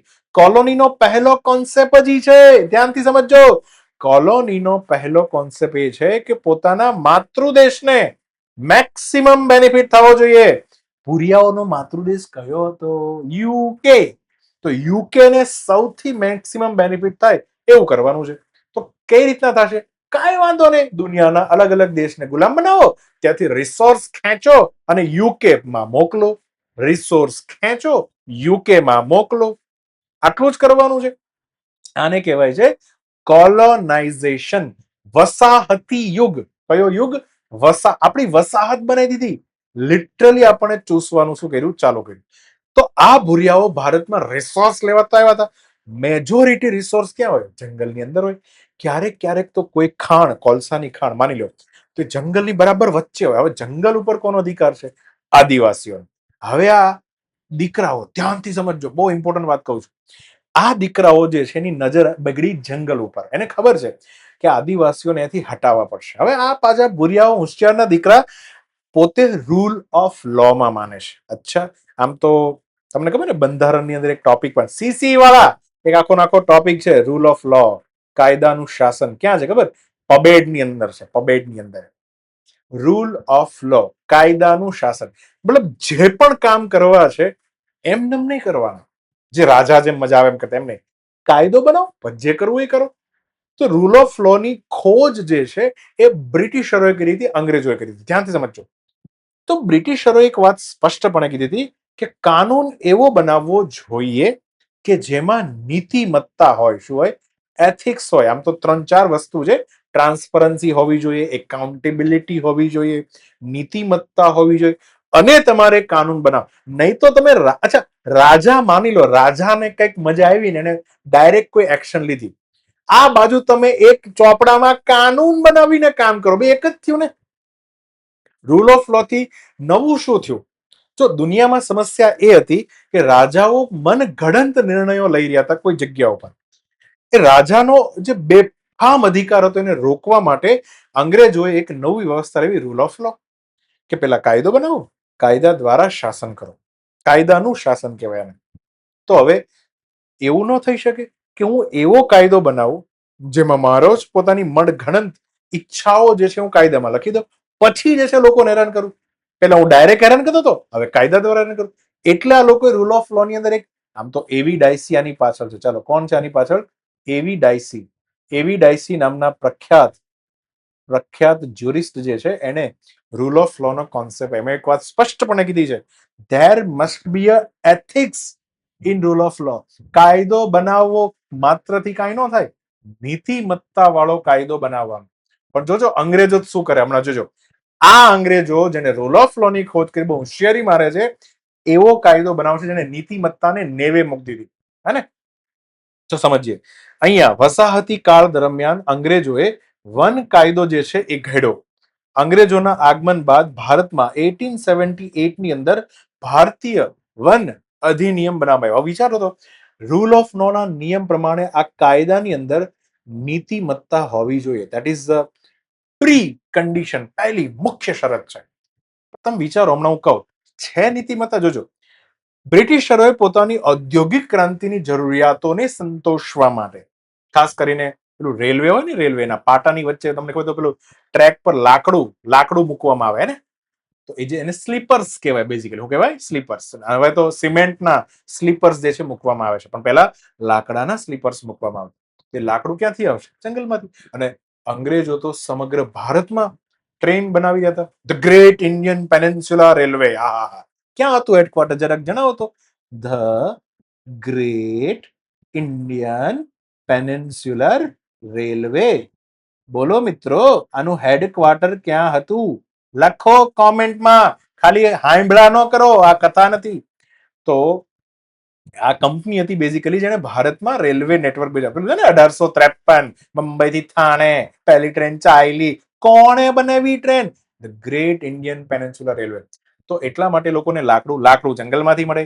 જહાજો બનાવવા છે મોટા મોટા, HMS તલવાર, HMS આ, HMS તે. તો એના માટે બી લાકડું જોઈએ, બાંધકામ માટે લાકડું જોઈએ. યુદ્ધની અંદર લોજિસ્ટિકના સામાન માટે બી લોખંડ જોઈએ. તોપ બોપ બનાવવા, ગન બનાવવા માટે લોખંડ જે છે બેઝિકલી ઝારખંડમાં મળશે, હે ને? ગોંડવાનાની ખનીજ, મતલબ ખનીજ પથ્થરોમાંથી મળશે. એ જંગલની બરાબર વચ્ચે હોય. જંગલો ઉપર આદિવાસીઓનો કબજો છે. આ દીકરાઓ એક કાનૂન બનાવ્યો, ભારતીય વન અધિનિયમ. આ એટલા માટે કે જેની ગ્લોબલ સપ્લાય ચેન જે છે ચાલુ રહેવી જોઈએ, ઊભી રહેવી પડે ના. જંગલો ઉપર અધિકાર મેળવવો જરૂરી છે. બરાબર ને? ચાલો, તો આ લોકોએ કર્યું શું? અંગ્રેજોએ બેઝિકલી, હે ને, અહીંયા શું કર્યું? ધ્યાનથી સમજો. આજે આવું જંગલ હોય ને તો એના આદિવાસીઓને અહીંયા ગેરકાયદેસર ઘોષિત કરી દીધા. પોતાની જમીનમાં ગેરકાયદેસર. એટલા માટે જ આપણા ભારતમાં ઘણા બધા આદિવાસી બળવાઓ થયા છે. સંથાળ વિદ્રોહ છે, બરાબર ને, એમાં તો ઘણા બધા આંદોલન આપણા ભારતની અંદર થયા છે. તો અલ્ટિમેટલી આ તો અંગ્રેજોએ કાણ કર્યું. હવે થોડું ઓર આગળ વધીએ. આઝાદી બાદ શું થયું? શું આપણા દિમાગમાં જે અંગ્રેજપણું ઘૂસી ગયું હતું આની અંદર, એક કોલોનિયલ માઇન્ડસેટ શું દૂર થયો? Answer is no. Colonial mindset એટલે વસાહતીનો જે આપણું મગજ છે, અંગ્રેજોનું જ મગજ છે, પણ હવે ભારતની કાળી ચામડીમાં આપણે અંગ્રેજો છીએ. આપણે એવા અધિનિયમ પસાર કર્યા, ફોર એક્ઝામ્પલ વન્યજીવ સંરક્ષણ અધિનિયમ 1972. બીજો અધિનિયમ પસાર કર્યો વન સંરક્ષણ કાયદો, હે ને, ફોરેસ્ટ કન્ઝર્વેશન એક્ટ 1980. બંને કાનૂન જે છે, શું કહે છે બંને કાનૂન? બંને કાનૂન જે છે એ ક્યાંક ને ક્યાંક જંગલ ઉપર રાજ્ય એટલે કે સરકારની માલિકી જે છે એસ્ટાબ્લિશ કરે. હું તમને સમજાવું. હું એમ કહું કે એક જંગલને જો હું નેશનલ પાર્ક ઘોષિત કરી દઉં, આ વન સંરક્ષણ અને વન્ય જીવન સંરક્ષણના અધિનિયમ હેઠળ હું આ જગ્યાને નેશનલ પાર્ક ઘોષિત કરી દઉં, તો શું થશે? આની અંદર રહેતા જે આદિવાસીઓ છે એને બહાર કાઢી મૂકવામાં આવશે. ભાગો અહીંયાથી, તમારે આ જંગલમાં નથી રહેવાનો. સમજો, આઝાદી બાદ ભારત સરકારે આદિવાસીઓને એમની જ જમીનમાંથી કાઢવા માટે આવા નવા નવા પેતરા પણ કર્યા છે. આ બંને કાનૂનને તમે એક એંગલથી તો બહુ સારા કાનૂન ગણો છો, પણ બીજા એંગલથી બી તમારે જોવું પડશે. એક સારો અધિકારી કહેવાય જેનું ચતુર્મુખી મગજ હોય, બધી એંગલથી જોવાની એની પાસે કેપેસિટી હોય. અને તો અધિનિયમમાં આદિવાસીઓને અતિક્રમણકારી ઘોષિત કરતા, પેલો વર્ષોથી જેની પર ખેતી કરતા હતા, જેમાં રહેતા હતા, એ જ અતિક્રમણકારી બની ગયા હતા. ક્યારેક ક્યારેક નદી ઉપર બંધ બાંધવો હોય તો એના માટે વિસ્થાપન કરવામાં આવે. રાષ્ટ્રીય ઉદ્યાનો બનાવીને બળજબરી સ્થળાંતર કરવામાં આવે. યોગ્ય પાછું કમ્પેન્સેશન પણ આપવામાં ન આવે. આનાથી ભારતના આદિવાસીઓ ખૂબ જોખમમાં હતા અને એ સમયની કોંગ્રેસ ગવર્મેન્ટ હતી એના દ્વારા આ બધો ખેલ પાથરવામાં આવી રહ્યો હતો. બરાબર ને? ચલો, પણ હવે આગળ જઈને કોંગ્રેસ સરકારે જ કદમ ઉઠાવ્યું. 2006માં ભારતના આમ તો શ્રેષ્ઠ ઇકોનોમિસ્ટ અને એક શ્રેષ્ઠ પ્રધાનમંત્રીની કેટેગરીમાં જેને રાખવા હોય એનું નામ છે મનમોહન સિંહ. એમના દ્વારા 2006 ની અંદર અનુસૂચિત જનજાતિ અને અન્ય પરંપરાગત વનવાસીઓ માટે વન અધિકારોની માન્યતા અધિનિયમ, બહુ લાંબો એક્ટ છે, જેને અત્યારે આપણે ફોરેસ્ટ રાઇટ એક્ટ એવા હુલામણા નામથી બોલાવીએ છીએ, હે ને, જંગલ અધિકાર અધિનિયમ. આ અધિનિયમ 2006માં પસાર કર્યો. સમગ્ર દેશમાં ખાસ કરીને આદિવાસીઓમાં ખુશહાલી વ્યાપી ગઈ, કારણ કે જે વર્ષોથી ઐતિહાસિક અન્યાય થયો હતો આદિવાસીઓ સાથે, એને સુધારવા માટે આ વસ્તુ. આદિવાસીઓ પાસે જંગલોને બચાવવાનું ગજબનું નોલેજ છે, ટ્રેડિશનલ. એ લોકો જાણે, એ લોકો ક્યારે, તમે જોજો, આદિવાસીઓ જંગલોને ખરાબ નહીં થવા દે, ગમે ત્યાં કચરો નહીં ફેંકે. They are very truly beloved to the nature. મારો તો પર્સનલ એક્સપિરિયન્સ રહ્યો છે, જ્યારે હું સિક્કિમની અંદર ગયો હતો, ખૂબ અંદરના જંગલના આદિવાસીઓમાં મેં ભૂલમાં એક પ્લાસ્ટિકની કોથળી હતી જેને મેં બહાર નાખી, તો ચાલુ ગાડી હતી, ચાલુ ગાડીએ વેફરનું પડીકા, અમારે વેફર ખાતા ને, વેફર આપણી આદત છે કે ભાઈ ભટ કરતી નાખી દીધી. જેવી નાખી અને પેલો જે ડ્રાઈવર હતો એ સિક્કિમનો હતો, તરત ગાડી ઉભી રાખી. શું કીધું? ભાઈ પેલી કોથળી લ્યો તો, ઉઠાવો તો કોથળી. બોલો, ત્યારે આનાથી મને અંદાજ આવ્યો કે વાહ, કયા લેવલની અવેરનેસ છે. ઇવન મેં એક ખાલી ફૂલ તોડવા માટે કીધું, ગાડી સેજ ઉભી રાખો ને, મારે એક ફૂલ તોડવું છે. નહીં, બરાબર નહીં. આ જંગલ છે એને કુદરતી રીતના જે છે ગ્રો થવાથી. સો ઘણા સારા મને આમ ઝટકા લાગ્યા હતા, એ સમય અનુભવ થયા હતા. તો આ લોકો ખૂબ જંગલોને પ્રેમ કરે, જંગલ, જમીન, હવા અને પાણી, બરાબર ને. તો 2006માં જે છે ઐતિહાસિક ભૂલ સુધારી. 2 પ્રકારના અધિકાર જે છે કાનૂન દ્વારા મળ્યા. હવે તમારે કાન ખોલીને સાંભળવાનું છે. પહેલો અધિકાર છે વ્યક્તિગત જમીન અધિકાર. આની અંદર કોઈ વ્યક્તિને સાબિત કરવું છે કે આ જમીન એ એની છે અને વર્ષોથી એના આદિવાસી વિસ્તારમાં એ જે જમીન છે, વર્ષોથી આ જગ્યા પર તમે ખેતી કરતા તેવું એને સાબિત કરવું છે. તો અલ્ટિમેટલી અધિકાર એને મળી જશે. લેન્ડ ટાઇટલ એના નામે કરી દેવામાં આવશે, પછી એની પર એ લોન લઈ શકે, ઘણું બધું કરી શકે. હવે છે ને જમીનના અધિકારની વાત છે. હવે બહુ કાન ખોલીને સાંભળજો. 2006ના અધિનિયમ એવું કીધું કે કોઈ પણ વ્યક્તિ, ચાલો હું એમ કહું કે ચાલો એક આ ગામડું છે, ધ્યાનથી સમજો, આ ગામડું છે, ગામડાની નજીક એક આટલા હેક્ટરની જમીન છે, તો ગામડાની રહેતો એક પરિવાર જે છે એ બેઝિકલી ક્લેમ કરે છે કે આ જમીન જે છે એની પર અમે વર્ષોથી ખેતી કરતા હતા, તો એની પર અમારો પોતાનો અધિકાર હોવો જોઈએ. આવું એક ક્લેમ તો કરે, પણ હવે એના નામે આ જમીન ચડાવવા માટે એક પ્રોસેસ છે. પહેલું, કોઈ પણ આદિવાસી હશે મેક્સિમમ 4 હેક્ટર સુધીની જમીન મળશે, એનાથી વધારે નહીં મળે. આ નિયમ છે. 2 હેક્ટર તમે દાવો કરી શકો, પણ 4 હેક્ટર સુધીનો દાવો કરી શકો, એનાથી વધારે નહીં. આ માટે તમારે એક સાબિત કરવું પડશે. 31 ડિસેમ્બર 2005 ડેટની પહેલાના 75 વર્ષ, કેટલા વર્ષ? 75 વર્ષ જે છે તમારું રહેઠાણ જે છે આ જગ્યાની અંદર હોવું જોઈએ. તમે ત્યાં રહેતા હોવા જોઈએ ક્યાં. તો તમારું રેસિડન્સ ક્યાંક બીજે હોય ને તમે આ લેન્ડ ટાઇટલ કોઈ જમીન આચકવા માટે કોઈ નહીં ચાલે. 75 વર્ષ સુધી તમે ત્યાં રહેતા હોવા, જો તમે સાબિત કરી દો છો તો જમીન જે છે તમારા નામે થઈ જશે. પેલું ઉપરથી વાત ખબર, પછી હું તમને એક્ઝેક્ટ વાત કરું કે કઈ રીતના આખી અધિકાર થાય. તો પહેલો છે એક વ્યક્તિએ જમીનનો અધિકાર પ્રાપ્ત કર્યો તો શું. બીજો છે આખો સમુદાયનો, કે એ આખા આદિવાસી ટ્રાઇબલ એરિયામાં રહેતો જે આખો સમુદાય છે એને કયા કયા અધિકાર મળશે. તો 2006 માં પહેલી વખત જે જૂની કહાની હતી પાછી લાવવામાં આવી. માઇનર ફોરેસ્ટ પ્રોડ્યુસ છે, મધ છે, ખનિજ છે, ચારણ છે, માછીમારી જે છે, આ બધાના અધિકાર જે છે એમને મળશે. એ અધિકાર એમના થઈ જશે. પછી માછીમારી વચ્ચે એક તળાવ છે, તે લોકો એની પર માછીમારી કરી શકે. ચારણ કરવા જેના મવેશીઓને લઈને જવું કરી શકશે, કોઈ સરકાર એને રોકી નહીં શકે. જોકે એની પ્રોસેસ છે, પ્રોસેસ તમારે સમજવી પડશે. પ્રોસેસ સમજશો ને ત્યાં તમને થોડો તો આઈડિયા આવી જ જશે કે હજી પણ રાજ્યની માલિકી દૂર નથી થઈ. હજી એને રાજ્યની માલિકીના કંટ્રોલમાં જ રાખવામાં આવ્યા છે. તો આપણે એને સમજીએ, પ્રોસેસ સમજીએ. એક કામ કરીએ, એક ઉદાહરણ લે. માની લો કે મહારાષ્ટ્રની અંદર એક ખેડૂત છે અને એ એક જગ્યા પર દાવો ઠોકે છે. આ જગ્યા જે છે ને એને પહેલેથી ખબર છે કે મારે 4 હેક્ટર કરતા ઓછી જમીન જ એની પર હું દાવો કરી શકું છું. એ દાવો ઠોકે છે કે ભાઈ આ જગ્યા પર અમારા દાદા પરદાદાઓ વર્ષોથી શું કરતા હતા, ખેતી કરતા હતા, તો બેઝિકલી આ જમીન જે છે અમારી છે. આને કહેવાય દાવો કરવો, ક્લેમ કરવો. તો એના માટે એક અરજી પત્ર લખવાની, અને જે ગામમાં રહેતો હોય એની ગ્રામ સભા જે છે એને પેલા હમણાં જે 2006 ની અધિનિયમની વાત કરી એને અધિકાર છે કે ગ્રામ સભા સમક્ષ એને અરજી મૂકવાની. ગ્રામ સભા શું છે? એ ગામના તમામ એલિજિબલ વોટરોની એક સંસ્થા છે. તમામ એલિજિબલ વોટર્સ જે પણ મતદાન આપવા માટે સક્ષમ છે, તમામથી બનતી એક સંસ્થાને આપણે ગ્રામ સભા કહીએ છીએ. પંચાયત નાની વસ્તુ છે, ગ્રામ સભા મોટી વસ્તુ છે. હવે આ ગ્રામ સભા શું કરશે? એ અરજી જે છે બધાની સામે એને સંભળાવવામાં આવશે કે આ જે ચકાભાઈ છે એને આ 3 હેક્ટરની આ જમીન છે એની પર એને દાવો મૂક્યો છે કે એના બાપ દાદાઓ જે છે આ જગ્યા પર ખેતી કરતા.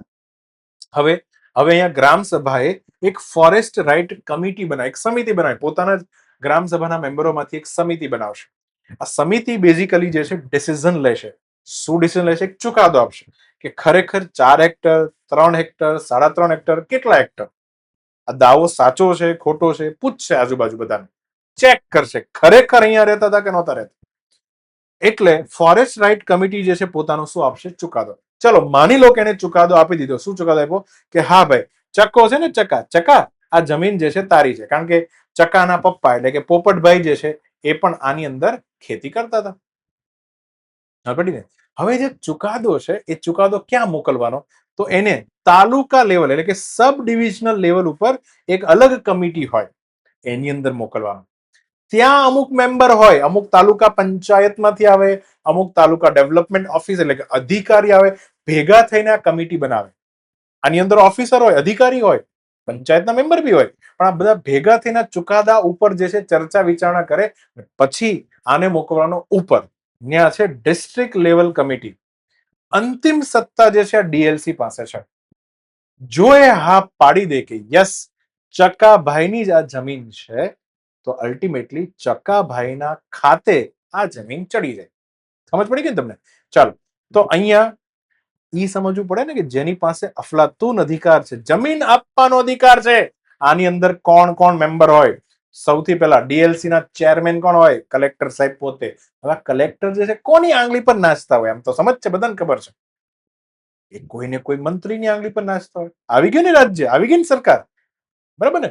પછી આની અંદર કોણ હોય? તો કે ડિવિઝનલ ફોરેસ્ટ ઓફિસર હોય, પછી ડિસ્ટ્રિક્ટ ટ્રાઇબલ વેલફેર ઓફિસર હોય, જિલ્લાના આદિજાતિ કલ્યાણ અધિકારી, જેની પોસ્ટ આવે છે ને એક્ઝામમાં, એ પણ આની અંદર હોય. પછી પંચાયતી રાજ, જિલ્લા પંચાયત જે છે એમાંથી મારે 3 મેમ્બર લેવાના છે. એમાં નિયમ છે કે 2 આદિવાસી અને 1 મહિલા હોય છે. એમ કરીને જે આ કમિટી બને એ કમિટી સુધી બેઝિકલી આ દાવો જે છે પહોંચે. હવે આ કમિટી જે છે આખા દાવાને સાંભળે, એવિડન્સ ચેક કરે, અને હવે અહીંયા ધ્યાનથી સમજજો, જે દાવો ઠોકવામાં, દાવામાં નિયમ એવો છે કે 31 ડિસેમ્બર 2005 ની પહેલાના 75 વર્ષ સાબિત કરવાનું છે કે આ જગ્યા પર તમારા બાપ દાદા જે છે ખેતી કરતા હતા. સાબિત કરવાનું છે. સમજો ધ્યાનથી. તો હવે અહીંયા છે ને એક પાર્ટી આમાં બહુ મોટી ગેમ રમે. એનું નામ છે ડિવિઝનલ ફોરેસ્ટ ઓફિસર. કોણ? આ ભાઈ દેખાય? આ ભાઈ છે ને શું કે સેટેલાઇટ ઇમેજ ઉપરથી, કારણ કે 2005 પહેલા બી આપણા અર્થ ઓબ્ઝર્વેશન સેટેલાઇટ આપણે મૂક્યા હતા, એને ઘણા બધા ફોટા પાડ્યા છે. તો ડિવિઝનલ ફોરેસ્ટ ઓફિસર જે છે એને એક ટાસ્ક આપવામાં આવ્યો કે એના પર જવાબદારી હોય કે સેટેલાઇટ ઇમેજનું એનાલિસિસ કરે, કે જે ભાઈએ ક્લેમ મૂક્યો છે કે 75 વર્ષથી ખેતી કરતા હતા, તો સેટેલાઇટની ઇમેજમાં ઉપરથી દેખાવું જોઈએ, એના ફોટા આપણી પાસે પહેલેથી છે. પણ હવે પ્રોબ્લેમ સમજજો, અહીંયા ક્યાં લોચો ઉઠાવવામાં આવે કે જે સેટેલાઇટની ઇમેજ છે ને બ્લરી હોય, કેવી હોય? ઝાંખી હોય. અને અહીંયા આ ડિવિઝનલ ફોરેસ્ટ ઓફિસર જે છે એ શું કરે, એ છે ને એવું કહી દે કે 2005 પહેલા જે આ જગ્યા જેની પર ક્લેમ મૂક્યો છે ચકાભાઈએ, એ તો ખરેખર ગાઢ જંગલ હતું, ઘનું જંગલ હતું. ખેતી હોય, ખેતી એ તો સપાટ હોય ને, આ ગાઢ જંગલ ક્યાંથી છે ભાઈ? આમ કરીને હવે પેલી બ્લરી ઇમેજ હોય, એમાં હરખું દેખાતું ન હોય, પણ આ મારા દીકરાઓ ગાઢ જંગલ આપી દે અને શું કે, તો તમારો ક્લેમ રિજેક્ટ થાય છે. ચકાભાઈના આંખમાંથી આંસુ નીકળી જાય કે હવે સાબિત, આ લોકોએ સેટેલાઇટની ઇમેજથી સાબિત કર્યું કે તમે આ ખેતી નહોતા કરતા. સમજ પડી ગઈ ને? આ રીતના ભાઈ આખે. તો હમણાં મહારાષ્ટ્રમાં આંદોલન એટલા માટે થયું કારણ કે મહારાષ્ટ્રની જે ડીએલસી હોય એને હમણાં તાજેતરમાં જે એક સર્વે થયો તો ખબર પડી કે લગભગ એની સુધી આવતા 100 દાવા હોય તેમાંથી 45 દાવા જે છે ને રિજેક્ટ કરી દીધા કે ખોટા છે. આટલા બધા ખોટા કઈ રીતના થાય? તમે કઈ ગેમ રમો છો, તમે સેટેલાઇટની ઇમેજનો દુરુપયોગ કરો છો. એટલા માટે મહારાષ્ટ્રની અંદર ખેડૂતોએ બેઝિકલી આ રીતના શું કર્યું? આંદોલન. That is the point. સમજ પડે છે? જીવનમાં ઉતરે છે કઈ? તો ધેટ ઇઝ વોટ મહારાષ્ટ્ર. આગળ વધીએ. ચલો, એઆઈ આધારિત ભારત વિસ્તાર યોજના કયા મંત્રાલય દ્વારા જે છે શરૂ કરવામાં આવી હતી? ચલો, કયું મંત્રાલય? ભારત વિસ્તાર, ભારતનો વિસ્તાર થવાનો છે. ચાલો, તો અહીંયા ભારત વિસ્તાર યોજના જે છે એ એગ્રીકલ્ચરમાં એઆઈ ને ઇન્ટ્રોડ્યુસ કરવા માટે છે. બધાને ખબર છે કે દિલ્હીની અંદર અત્યારે એઆઈ ઇમ્પેક્ટ સમિટ જે છે ચાલી રહી છે. એટલે આ જ સમિટના ભાગરૂપે કૃષિ મંત્રાલયે રાજસ્થાનના જયપુરમાં, વેરી ઇમ્પોર્ટન્ટ, ભારત વિસ્તારનો ફેઝ 1 જે છે શું કર્યો છે? શરૂ કર્યો. પાયલોટ પ્રોજેક્ટ જયપુરમાં ચાલુ થયો છે. ઉદ્દેશ્ય શું છે?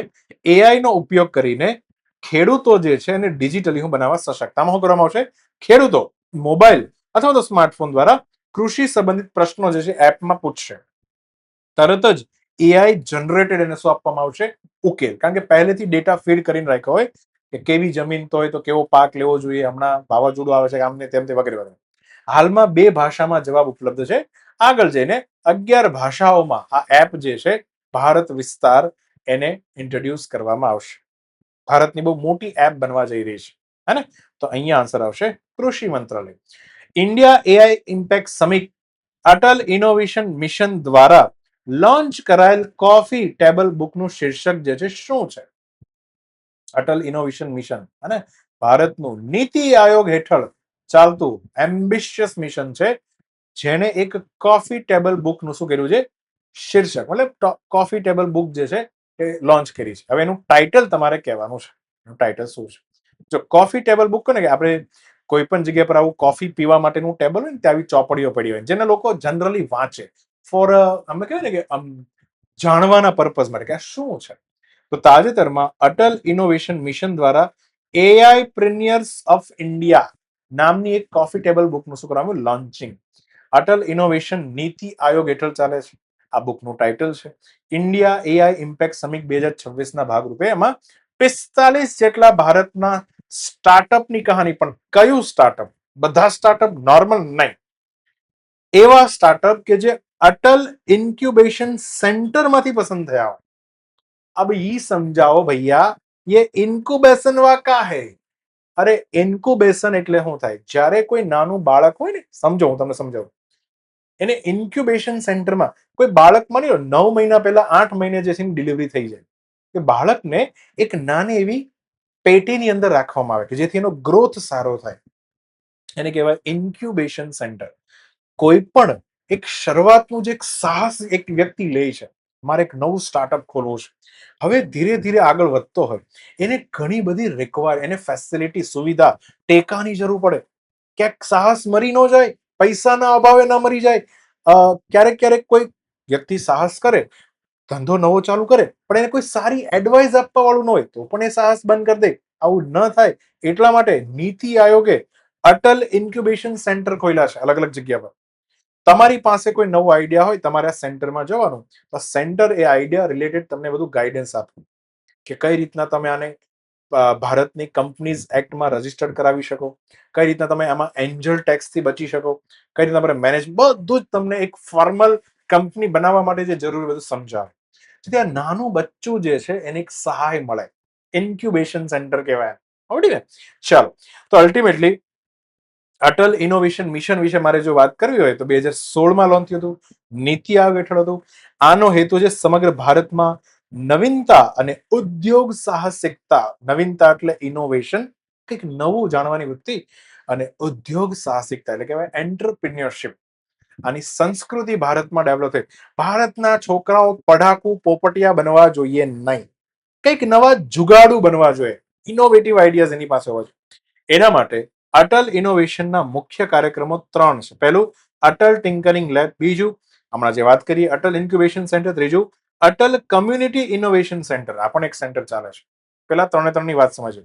અટલ ટિંકરિંગ લેબ 6 થી 12મા ધોરણના છોકરાઓને સાયન્સ, ટેકનોલોજી, એન્જિનિયરિંગ અને મેથેમેટિક્સમાં રુચિ વધારવા માટે કામ કરે છે. તમને ખબર, સ્કૂલોમાં અટલ ટિંકરિંગ લેબ હોય, જ્યાં નાના નાના છોકરાઓને રોબોટિક્સ કિટ, પછી ઇન્ટરનેટ ઓફ થિંગ્સના ડિવાઇસીસ આપવામાં આવે. એક નાની એવી સર્કિટ આપી દેવામાં, પછી આમ કે આમ બટન દબાય એટલે રોબોટ હાથ ઊંચા કરે, આ બટન છે. છોકરાની અંદર એક અંદરથી એમ થાય કે મારે બી આગળ રોબોટિક ક્ષેત્રમાં આગળ વધવું છે. બીજું છે, હમણાં વાત કરીએ અટલ ઇન્ક્યુબેશન સેન્ટર. કોઈને સ્ટાર્ટઅપ ખોલવું હોય, એન્ટરપ્રિન્યોરશિપ બનવું હોય તો સીડ ફંડિંગ સપોર્ટ પણ આપવામાં આવે. સીડ એટલે બીજ, જમીનની અંદર બીજ હોય, હજી મોટું થઈ રહ્યું છે.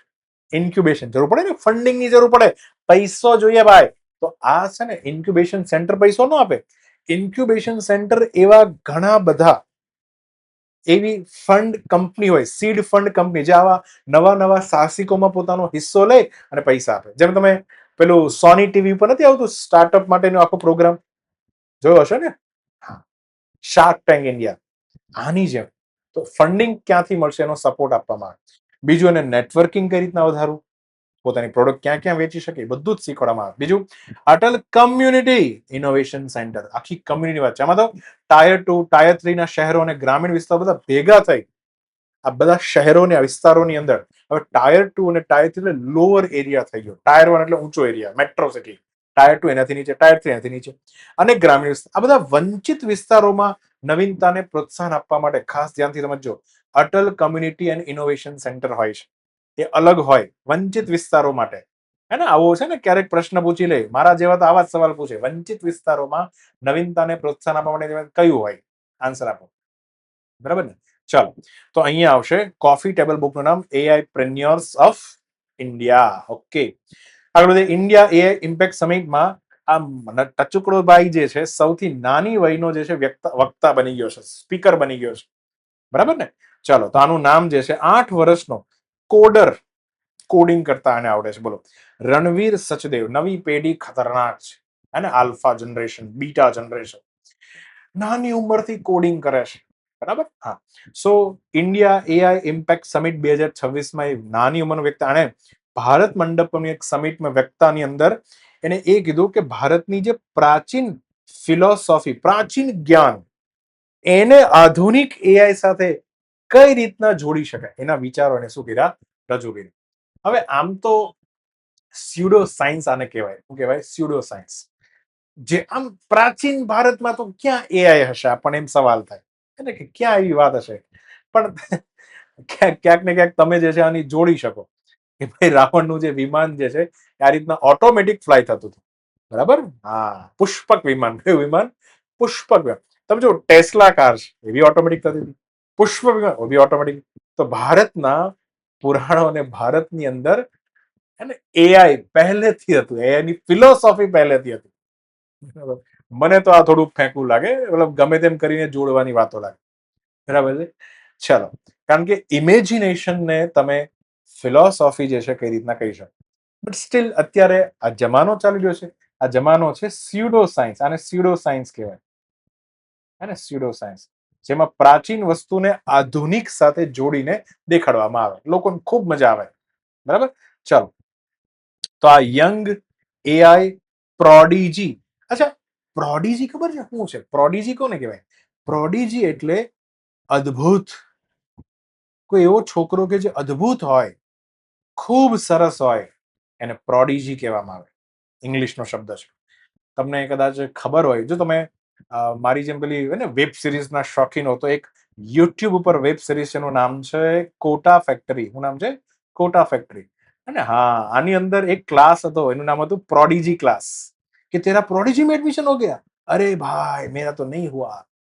પ્રોડીજી નો અર્થ થાય કે અહીંયા છોકરા અદ્ભુત બને છે, ખૂબ ગજબ બને. એમ આપણો રણવીર સચદેવ પણ અદ્ભુત છે, હે ને? હા, તો રણવીર સચદેવા જે છે ને આ ખ્યાતિ પ્રાપ્ત થઈ છે. આગળ વધીએ. ભારત ઇનફોર્મલ રીતે એઆઈ અને સેમિકન્ડક્ટર સપ્લાય ચેઇન પર કેન્દ્રિત કયું સ્ટ્રેટેજિક જોડાણ જે છે એની અંદર જોડાયું? બરાબર, ચલો.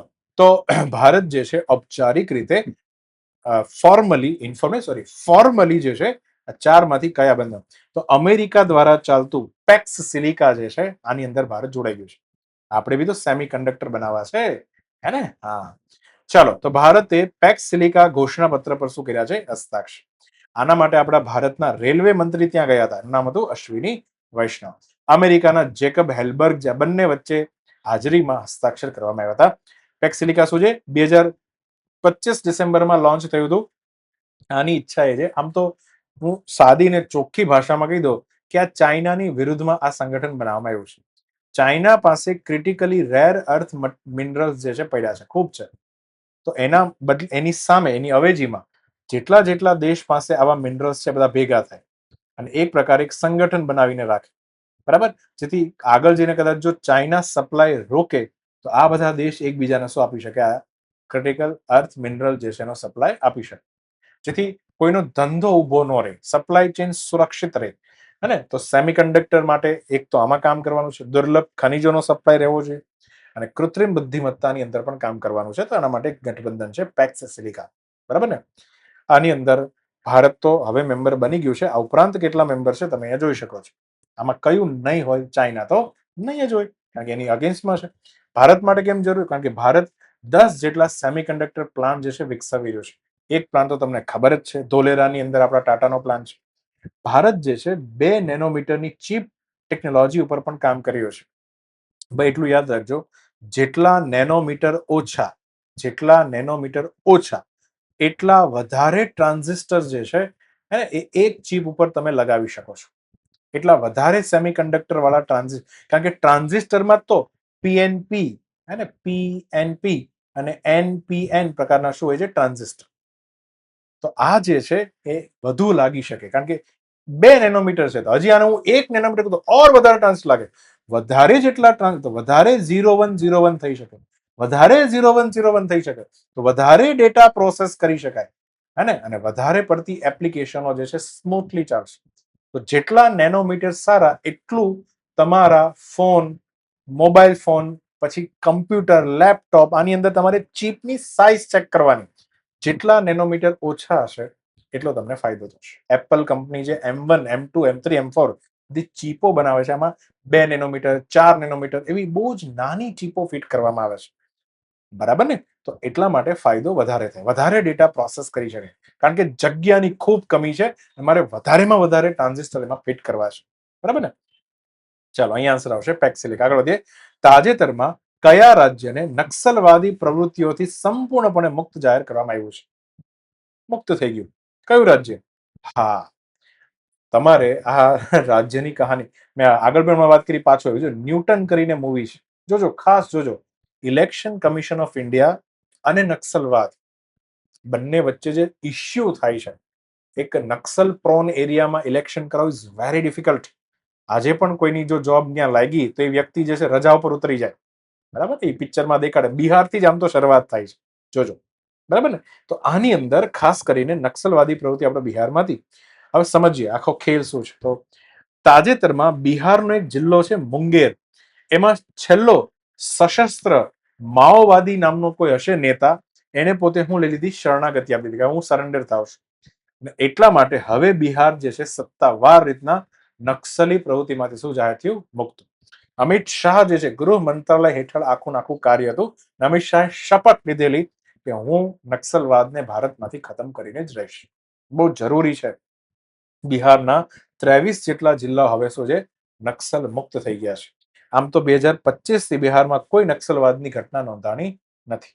આને ડાબેરી ઉગ્રવાદ, લેફ્ટ વિંગ એક્સ્ટ્રીમિઝમ જે છે કહેવામાં આવે છે. અને એની સામેની જે ભારતની લડાઈ છે, એમાં ભારતની આ મુખ્ય જીત ગણવામાં આવે છે. ફ્રેન્ચ રિવોલ્યુશન વખતે તમને ખબર હોવી જોઈએ, ફ્રેન્ચ ક્રાંતિ જ્યારે થઈ હતી ત્યારે એની જમણી બાજુ બેઠા હતા અમુક લોકો ને અમુક જે છે ડાબી બાજુ બેઠા હતા. જમણી બાજુ જે લોકો બેઠા હતા એ રાજાના ખૂબ ખાસ હતા. ડાબી બાજુ જે લોકો બેઠા હતા એ જનતાના, સામાન્ય જનતાના જનપ્રતિનિધિઓ હતા, અને વચ્ચે રાજા બેઠો હતો. તો જનતાના મુદ્દાઓ જે ઉપાડે એને લેફ્ટ વિંગ કહેવાય, અને જે મૂડીપતિ પૈસા વાળાઓના કોન્ટેક્ટમાં વધારે હોય એ રાઈટ વિંગ કહેવાય. તો ભારતમાં આમ તો તમને થોડી ખબર હોવી જોઈએ કે કોંગ્રેસ જે છે, Indian National Congress, left wing government, left wing રાજકીય પાર્ટી કહેવાય છે. અને બીજેપી જે છે એ રાઈટ વિંગ પાર્ટી છે, એ પૈસા વાળાઓના કોન્ટેક્ટમાં વધારે રહેશે. કોંગ્રેસ જે છે હંમેશા ગરીબીની વાતો વધારે કરશે, અને બંનેની જરૂર છે. આમ તો બીજેપી સંપૂર્ણ રીતના રાઈટ વિંગ નો, એની અંદર રાઈટ વિંગના મેજોરિટી લક્ષણ હોય અને માઇનોર લક્ષણ લેફ્ટ વિંગના પણ હોય. તો લેફ્ટ અને રાઈટ શબ્દ ક્યાંથી આવ્યો? ફ્રેન્ચ રિવોલ્યુશન, ફ્રાન્સિસી ક્રાંતિથી આવ્યો છે. કારણ કે એ સમયે રાજાની ડાબી જમણે જે બેઠા હતા એ પ્રમાણે વિચારધારાઓની આ શરૂઆત થઈ, બરાબર ને. ચાલો એ છોડો, હવે આગળ વધીએ. તો હવે ભારતની અંદર જે નક્સલવાદ છે, આમ તો ચળવળની શરૂઆત થઈ હતી નક્સલબાડી નામનું ગામડું. કઈ જગ્યા પર ગામડું હતું? પશ્ચિમ બંગાળનો જે દાર્જિલિંગ, પેલો સિક્કિમ નજીકનો જે આખો જિલ્લો છે, એની અંદર 1967માં ત્રણ નેતા, આમ તો સોરી, બે નેતા હતા, ચારુ મજુમદાર અને કાનુ સન્યાલા. બંને ગામના લોકોને જઈ અને ઉશ્કેરા. શું કીધું? કે આપણા ગામની અંદર રહેતા જે પણ શાહુકારો છે, શાહુકારો કોણ કહેવાય? જે આમ જનતાને લોન આપે. તો આ શાહુકારો જે છે, આપણે ભેગા થઈ અને એમને મારી નાખીએ, એમની હત્યા કરી નાખીએ. ગામના લોકો જે છે આમ તો પહેલેથી ત્રસ્ત હતા આ બધા શાહુકારો, લોન આપવા વાળા લોકોથી. અને ગામમાં કેવું છે કે ભાઈ આ રીતના ઘરેલું લોન વધારે લેવામાં આવે, ઇનફોર્મલ લોન વધારે કહેવાય. બેંકોમાંથી લોન ઓછી લેવામાં આવે, આ રીતના કોઈ બન્યા ત્યાંથી શું લેવામાં આવે? લોન લેવામાં. આ બંને નેતા જે છે ને ગામ વાળાઓને ઉશ્કેરા. અને આ બંને નેતાને વિચાર ક્યાંથી આવ્યો? આ બંને વિચાર આવ્યો ચાઇનામાંથી. કારણ કે ચાઇનાની અંદર જ્યારે માઓ ઝેડોંગ જે છે નામનો એક ખેડૂત નેતા હતો, એને પણ ચાઇનાની અંદર ખેડૂતોને બરાબરના ઉશ્કેર્યા હતા અને કીધું હતું કે આપણે એ સમયના શાસકની વિરુદ્ધ એક જબરદસ્ત આંદોલન કરવું પડશે. આંદોલન ખૂબ સફળ હતું ચાઇનામાં. ત્યારથી એક શબ્દ આવી ગયો, માઓવાદ. કારણ કે વ્યક્તિનું નામ હતું માઓ ઝેડોંગ. તો માઓવાદ અથવા તો નક્સલવાદ બંને એક જ છે. બંને હંમેશા મૂડીપતિઓની અગેન્સ્ટમાં હોય છે, કારણ કે એ લોકો જે છે ગરીબોનું શું કરતા હોય? શોષણ. આ લેફ્ટ વિંગ વાળા કહેવાય, જે રાઈટ વિંગની અપોઝિટ કામ કરે. તો એ માઓ ઝેડોંગ જે છે એને ખેડૂતોને કીધું હતું કે હાથમાં હથિયાર ઉપાડી લો તો ઉપાડવા પડે. અને એક પ્રકારે આને સામ્યવાદી પ્રવૃત્તિ પણ કહેવામાં આવે છે, કે તમે સામેવાળાને જે છે હત્યા જ કરી નાખો, બરાબર. તો આ રીતના આનો વૈચારિક પાયો જે છે ભારતમાં નક્સલવાદનો અહીંયાથી નખાનો. આને લાંબા ગાળાનું લોકયુદ્ધ પણ કહેવામાં આવ્યું, કારણ કે આ માઓવાદીએ કીધું તો આપણે બહુ લાંબી લડત લડવી પડશે, પણ એક દિવસ આપણે સફળ થશું. આપણે ઘણા બધાની હત્યા કરવી પડશે. અને આ બધા વિચારોની પાછળ મેઇન કોણ છે ખબર ને? મેઇન તો કોણ છે? એ વ્યક્તિ, ચાલો એ વ્યક્તિ કે જેણે દાસ કેપિટલ, આમ તો દાસ કેપિટલ નામની બુક લખી છે, બરાબર ને. આ દાસ કેપિટલ લખવા વાળો જે ભાઈ છે, જર્મનીમાં રહેતો હતો પછી આગળ જઈને યુકેમાં રહેવા ગયો. તમારે જે છે આનું નામ મને કહેવાનું છે. ચાલો, કેટલા લોકોને ખબર છે? આ મેઇન માણસ છે. આ બુકની અંદર સૌથી પહેલા સમાજવાદી વિચાર હતા. આ સમાજવાદી વિચારોથી પ્રભાવિત થઈ અને વાલ્મીકિ લેનિન જે છે એને રશિયાની અંદર રિવોલ્યુશન કર્યું અને એનાથી પ્રભાવિત થઈ અલ્ટિમેટલી માઓ ઝેડાંગ જે છે એને ચાઇનાની અંદર સામ્યવાદ ફેલાવ્યો. બધાનો મૂળિયા જે છે હે ને હવે ખબર પડી જવી જોઈએ. કાર્લ માર્ક્સ સુધી જાય છે. કોને સુધી જાય છે? યસ, કાર્લ માર્ક્સ સુધી જાય છે. બરાબર ને? તો ચાલો, ભારતીય રાજ્યને પણ ઉઠલાવી પાડવા માટે સશસ્ત્ર સંઘર્ષ કરવો પડશે. ઓલા બંને નેતાઓ કીધું. આ લોકો વિરોધ કરવા લાગ્યા કે સંસદ બંસદ જેવું અમારી ઉપર કોઈ રૂલ કરે અમને મંજૂર જ નથી. અમારી ઉપર કોઈ પણ ઉપરનો વર્ગ હોવો જ જોઈએ નહીં. અમે જ એક પોતે ક્લાસ છીએ. અને આ લોકો સખત રીતના ચૂંટણીનો શું કરે છે? વિરોધ. કારણ કે નેતાઓ લોકોને મૂર્ખ બનાવવા સિવાય કંઈ કરતા નથી. અલ્ટિમેટલી આંદોલન દરેક રાજ્યમાં ફેલાનું. બિહારમાં, આંધ્રપ્રદેશ, ઓડિશા, ઝારખંડ, છત્તીસગઢ અને હાથમાં જે છે ત્યાંના ખેડૂતોએ, ત્યાંના આદિવાસીઓએ શસ્ત્ર ઉપાડી લીધા અને પછી એક રીતના પોતાનું એક કિલ્લા જેવો વહીવટ કરી નાખ્યો. હવે કોઈ ભારત સરકારની એક પણ એજન્સી આની અંદર જઈ શકતી નહોતી. હવે અને આને કહેવાય છે નક્સલવાદી. તો નક્સલવાદી લોકો હંમેશા મૂડીપતિઓના વિરોધમાં હોય છે. તો બિહાર જે છે એમાં સારી સફળતા મળી છે. હમણાં તાજેતરમાં એક આંધ્રપ્રદેશમાંથી પણ ન્યૂઝ આવ્યા છે. કોઈ મોટો આમ 5 કરોડ કે 1 કરોડ રૂપિયાની ઇનામ વાળો વ્યક્તિ હતો, એ પણ હે ને એ શરણાગતિ એને સ્વીકારી લીધી છે. તો બહુ મોટા પાયે અભિયાન જે છે ચાલી રહ્યું છે. કારણ કે આટલા વર્ષોથી આપણે ભારતને જ નક્સલવાદીમાંથી મુક્ત ન કરી શકતા. પાકિસ્તાનની બોર્ડરમાં પીઓકે લેવાની વાત તો કેદી કરશું? બરાબર.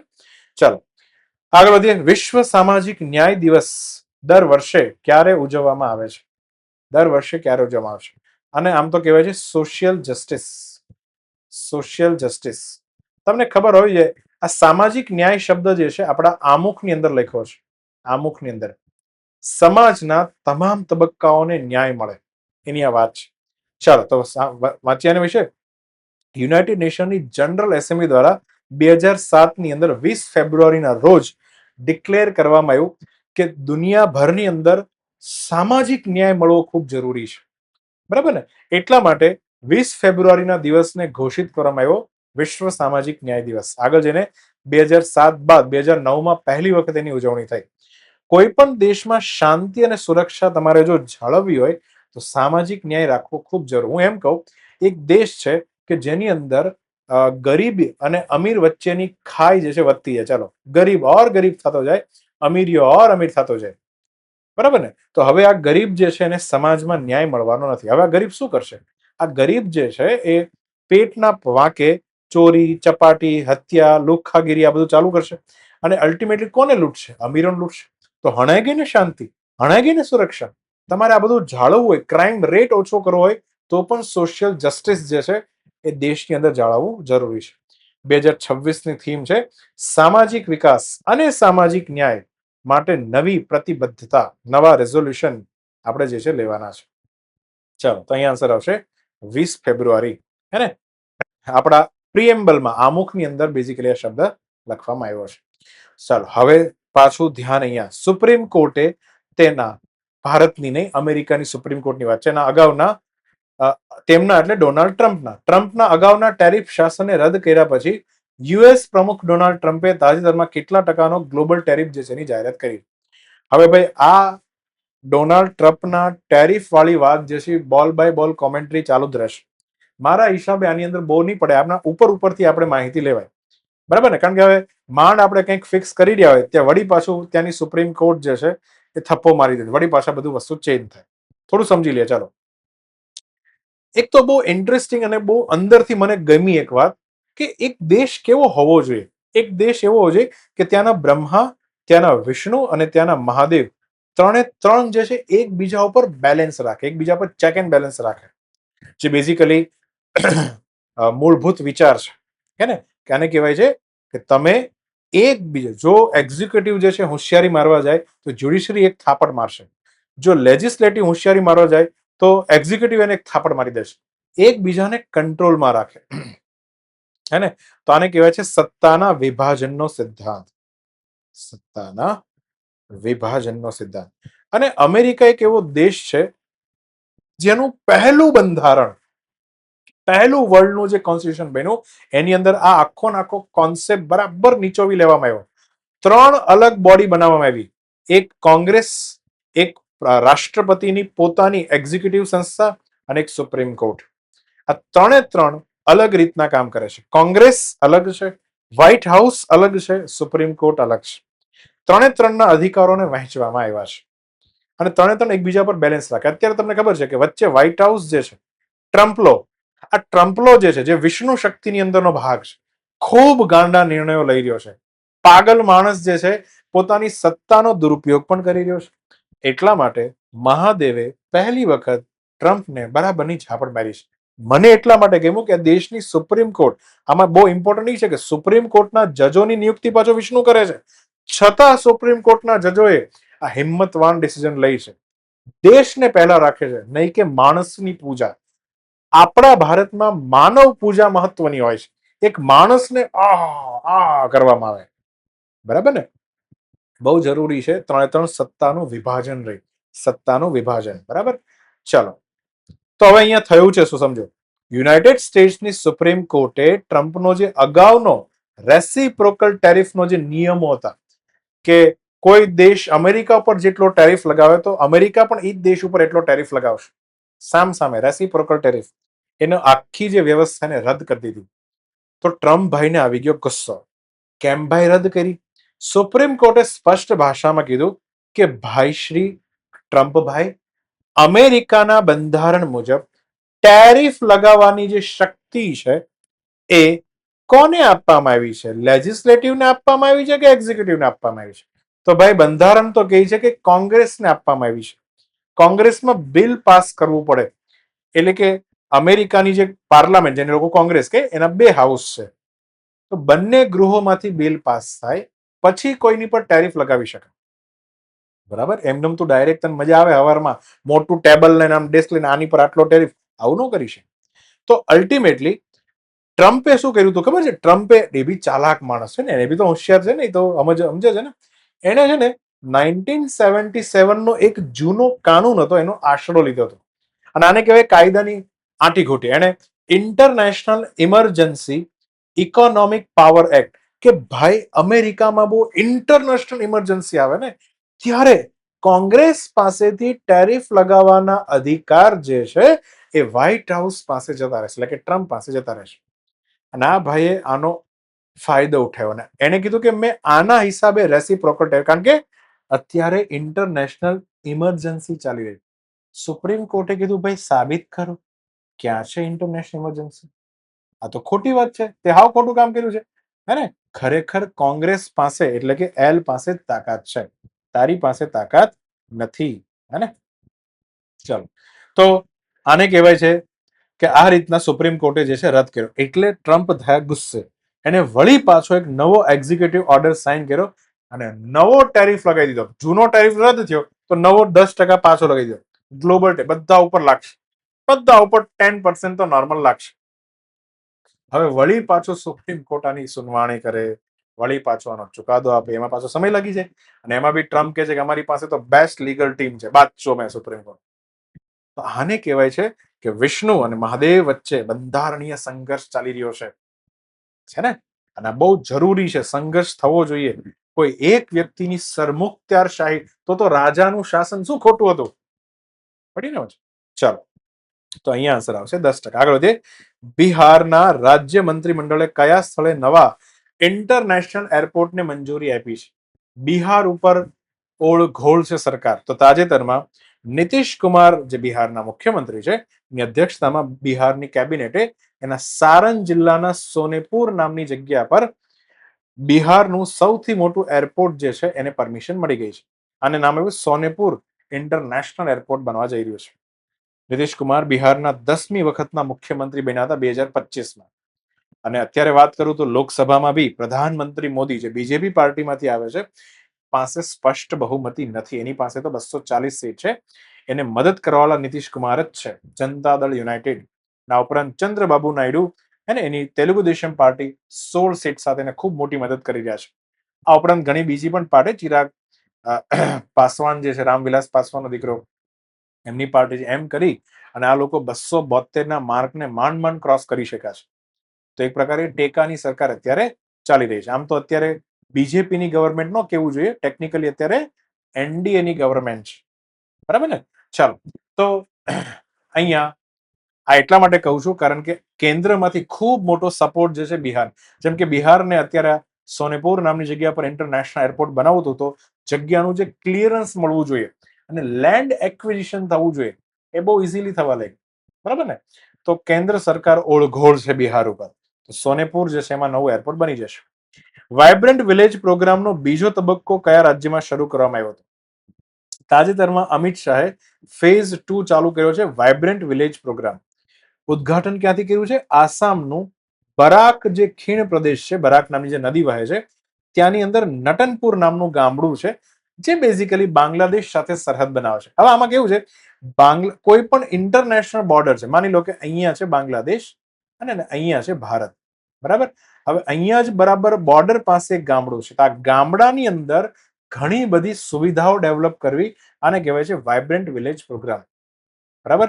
તો અમિત શાહજી એમ કહેતા હતા કે આ ગામડાનો જે છે વિકાસ કરવાનો, અંતિમ આને ગામડું માનવાની જરૂર નથી. આપણે જાણીએ કે અંતિમ ગામડું કેવું, તો અંતિમ નહીં, આને ખરેખર પ્રથમ ગામડું માન, પહેલા આને ડેવલપ કરો.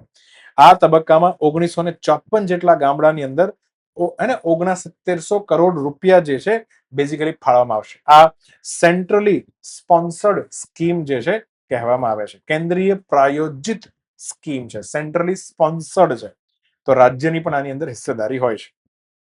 ચલો, વાઇબ્રન્ટ વિલેજ પ્રોગ્રામની અંદર જે બી બોર્ડર થી લગેલા વિલેજ છે એમાં રોડ કનેક્ટિવિટી, ટેલિકમ્યુનિકેશન, વીજળીનો સપ્લાય આપવો, સ્વચ્છતા, પાણીની સુવિધા, સ્કૂલ ઇન્ફ્રાસ્ટ્રક્ચર, સ્કિલ ડેવલપમેન્ટ, આ બધું વિકસાવવાનું. હવે અલ્ટિમેટલી વાત એ છે કે બોર્ડર વાળા ગામડા, ખાસ કરીને બાંગ્લાદેશ અને ચાઇના, એમાં એટલું બધું ડેવલપમેન્ટ કરવામાં આવે કે જેથી આ બોર્ડરના લોકો ક્યારેય ઇન્ટરનેશનલ આતંકવાદીઓ જે છે ને સાથ ન આપે, કારણ કે ભારતમાં બહુ મોટી સમસ્યા છે. આ ગામડાના જે લોકો હોય ને ક્યારેક ઇન્ટરનેશનલ આતંકવાદીઓના કોન્ટેક્ટમાં હોય. આપણે જેને એટલું બધું આપો કે એને બહારથી કઈ લેવું પડે નહીં. તો બરાક વેલીની અંદર છે. હવે થોડું વ્યવસ્થિત જોઈએ તો આ જે છે આખું નાખું બ્રહ્મપુત્ર નદી તંત્ર છે. અહીંયા તમે ધ્યાનથી આ નદી તંત્ર આ રીતના જોઈ શકો છો. હવે એમાં બી બ્રહ્મપુત્રની સહાયક નદી હોય તો અહીંયા તો પેલા જુઓ ધ્યાનથી, આ જે છે આખું નાખું એક રાજ્ય છે. કયું રાજ્ય છે? મણિપુર. અને મણિપુર અને ઉપર છે નાગાલેન્ડ. તો એની સરહદ ઉપરથી એક નદી જે છે વહે છે. સરહદ ઉપરથી એક નદી વહે છે, જો અહીંયા દેખાય, આનું નામ છે બરાક નદી. આ બરાક નદી જે આગળ જઈને સુરના નદી તરીકે પણ ઓળખાય છે, બરાબર ને. અને એ જ આગળ મેઘના તરીકે પણ ઓળખાય છે. તો આ બરાક નદી જે છે, આ નદી જયારે અહીંયા આસામમાં એન્ટર થાય આ જગ્યા ઉપર હે ને, નટનપુર નામના ગામડાની અંદર બેઝિકલી હે ને વાઇબ્રન્ટ વિલેજ પ્રોગ્રામની શરૂઆત થઈ છે આસામથી. ક્લિયર? સુપ્રીમ કોર્ટે તાજેતરમાં રાજકીય પક્ષો દ્વારા મતદારોને આકર્ષવા માટે નીચેનામાંથી કઈ જાહેરાત કરવાની જાહેરાત ઉપર ચિંતા વ્યક્ત કરી હતી? જાહેરાત કરવાની જાહેરાત ઉપર ચિંતા વ્યક્ત કરી છે. તો તાજેતરમાં જો શું થયું, સાંભળો, બહુ સરસ વસ્તુ છે. સુપ્રીમ કોર્ટને ખૂબ ચિંતા થવા મળી છે શેની? કે આજે મફત વસ્તુ આપવામાં આવે છે. એક બાજુ ભારત કોઈ પણ રાજ્યની સરકાર હોય એ કલ્યાણ માટે ખર્ચો કરે, આપણને સમજાય છે, લોકોના કલ્યાણ પાછળ, એને વેલફેર એક્સપેન્ડિચર કહેવાય. પણ હાવ મફત આપવું, કુકર આપ્યું, સાયકલ આપી, હાવ મફતમાં વિતરણ કરવું, તે ખોટી વસ્તુ છે. આનાથી રાજ્યની ફિસ્કલ રેવન્યુ ઉપર ખૂબ મોટો લોડ પડે છે. તો હમણાં થયું કેવું ખબર? કેન્દ્ર સરકારે એક નિયમ બનાવ્યો કે જે પણ રાજ્ય છે, ભારતના જેટલા પણ રાજ્ય છે, એ પોતાના રાજ્યની અંદર વીજળી ઉત્પાદન કરતા હશે, હા કે ના? પછી હાઇડ્રો હોય, ન્યુક્લિયર હોય, કોઈ પણ વીજળી ઉત્પાદન કરે છે. સામે આ વીજળી લોકો સુધી પહોંચાડી અને બિલ આપીને ત્યાંથી રેવન્યુ પ્રાપ્ત કરે છે. તો એક બાજુ છે આવક અને એક બાજુ છે જાવક. આ આવક અને જાવક વચ્ચેનો જે ગેપ છે એ 3% વધવો ન જોઈએ. વધે ક્યારે ગેપ? તમે સમજો, ખાલી ગેપ સમજો. ગેપ ક્યારે વધે? મારી આવક ઓછી છે, મારી જાવક ખૂબ છે અને હું ઉત્પાદન પાછળ બહુ ખર્ચો કરું છું, પણ સામે હું આવક નથી પ્રાપ્ત કરતો, મારા લોકોનું બિલ નથી વધારી રહ્યો, ઇલેક્ટ્રિસિટી બિલ. તો અલ્ટિમેટલી મારો ગેપ વધવાનો છે ને. ગેપ જો 3%થી વધ્યો તેની પર પેનલ્ટી લાગશે. તો આના વિરુદ્ધમાં ખાસ કરીને એક રાજ્ય હતું, નામ હતું તમિલનાડુ. તમિલનાડુ રાજ્યનું પાવર ડિસ્ટ્રીબ્યુશન કોર્પોરેશન જે હોય એ આખું સંગઠન છે એને સુપ્રીમ કોર્ટની અંદર બેઝિકલી એક અરજી કરી કે ભાઈ આ 3% નિયમ જે કેન્દ્ર સરકારે અમારી ઉપર થોપ્યો છે એને જો જાળવવા જશું તો લોકોનું ઇલેક્ટ્રિસિટી બિલ અમારે વધારવું પડશે.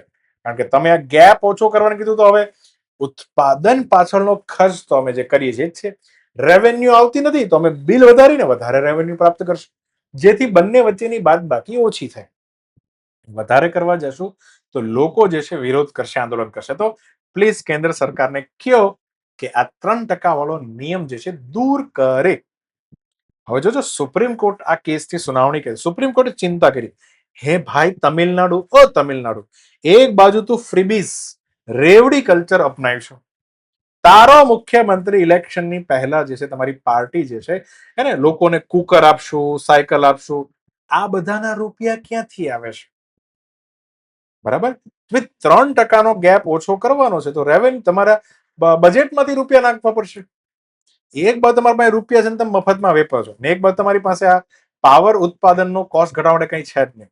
તો તમિલનાડુ જે છે એના પાવર ડિસ્ટ્રીબ્યુશનમાં 50,000 કરોડની તો ખોટ બોલે છે. તો રૂપિયા એમાં નાખીને ખોટ ઓછી કરો ની, લોકોને હું મફતમાં લોકોને એટ્રેક્ટ કરવા માટે આ બધું આપો છો. ફ્રીબીઝની સંસ્કૃતિ શું કરો, બંધ કરો. સુપ્રીમ કોર્ટનો લેન્ડમાર્ક કેસ જેનું નામ છે એસ સુબ્રમણ્યમ બાલાજી વિરુદ્ધ તમિલનાડુ રાજ્ય કેસ 2013 થયો હતો. એની અંદર સુપ્રીમ કોર્ટે સ્પષ્ટ વાત કીધી હતી, રિપ્રેઝન્ટેશન ઓફ પીપલ્સ એક્ટ 1951 હે ને, જન પ્રતિનિધિત્વ અધિનિયમ 1951 ની અંદર લખ્યું છે કે ચૂંટણી પહેલા જો કોઈ પાર્ટીએ હે ને ગેરમાર્ગે દોરે એવી જાહેરાતો કરી તો આ જે છે ને માલ પ્રેક્ટિસ, ખરાબ પ્રેક્ટિસ ગણવામાં આવશે અને પાર્ટીની સદસ્યતા રદ થઈ જશે. આ બધું લખ્યું છે. ને એક બાજુ ફ્રીબીઝની ઘોષણા તો ખૂબ થઈ છે. સુપ્રીમ કોર્ટે આવું પહેલેથી કીધું છે, પણ હજી સુધી ઇલેક્શન કમિશન કોઈ એક્શન લેતી નથી, બધું એમનું ચાલે છે.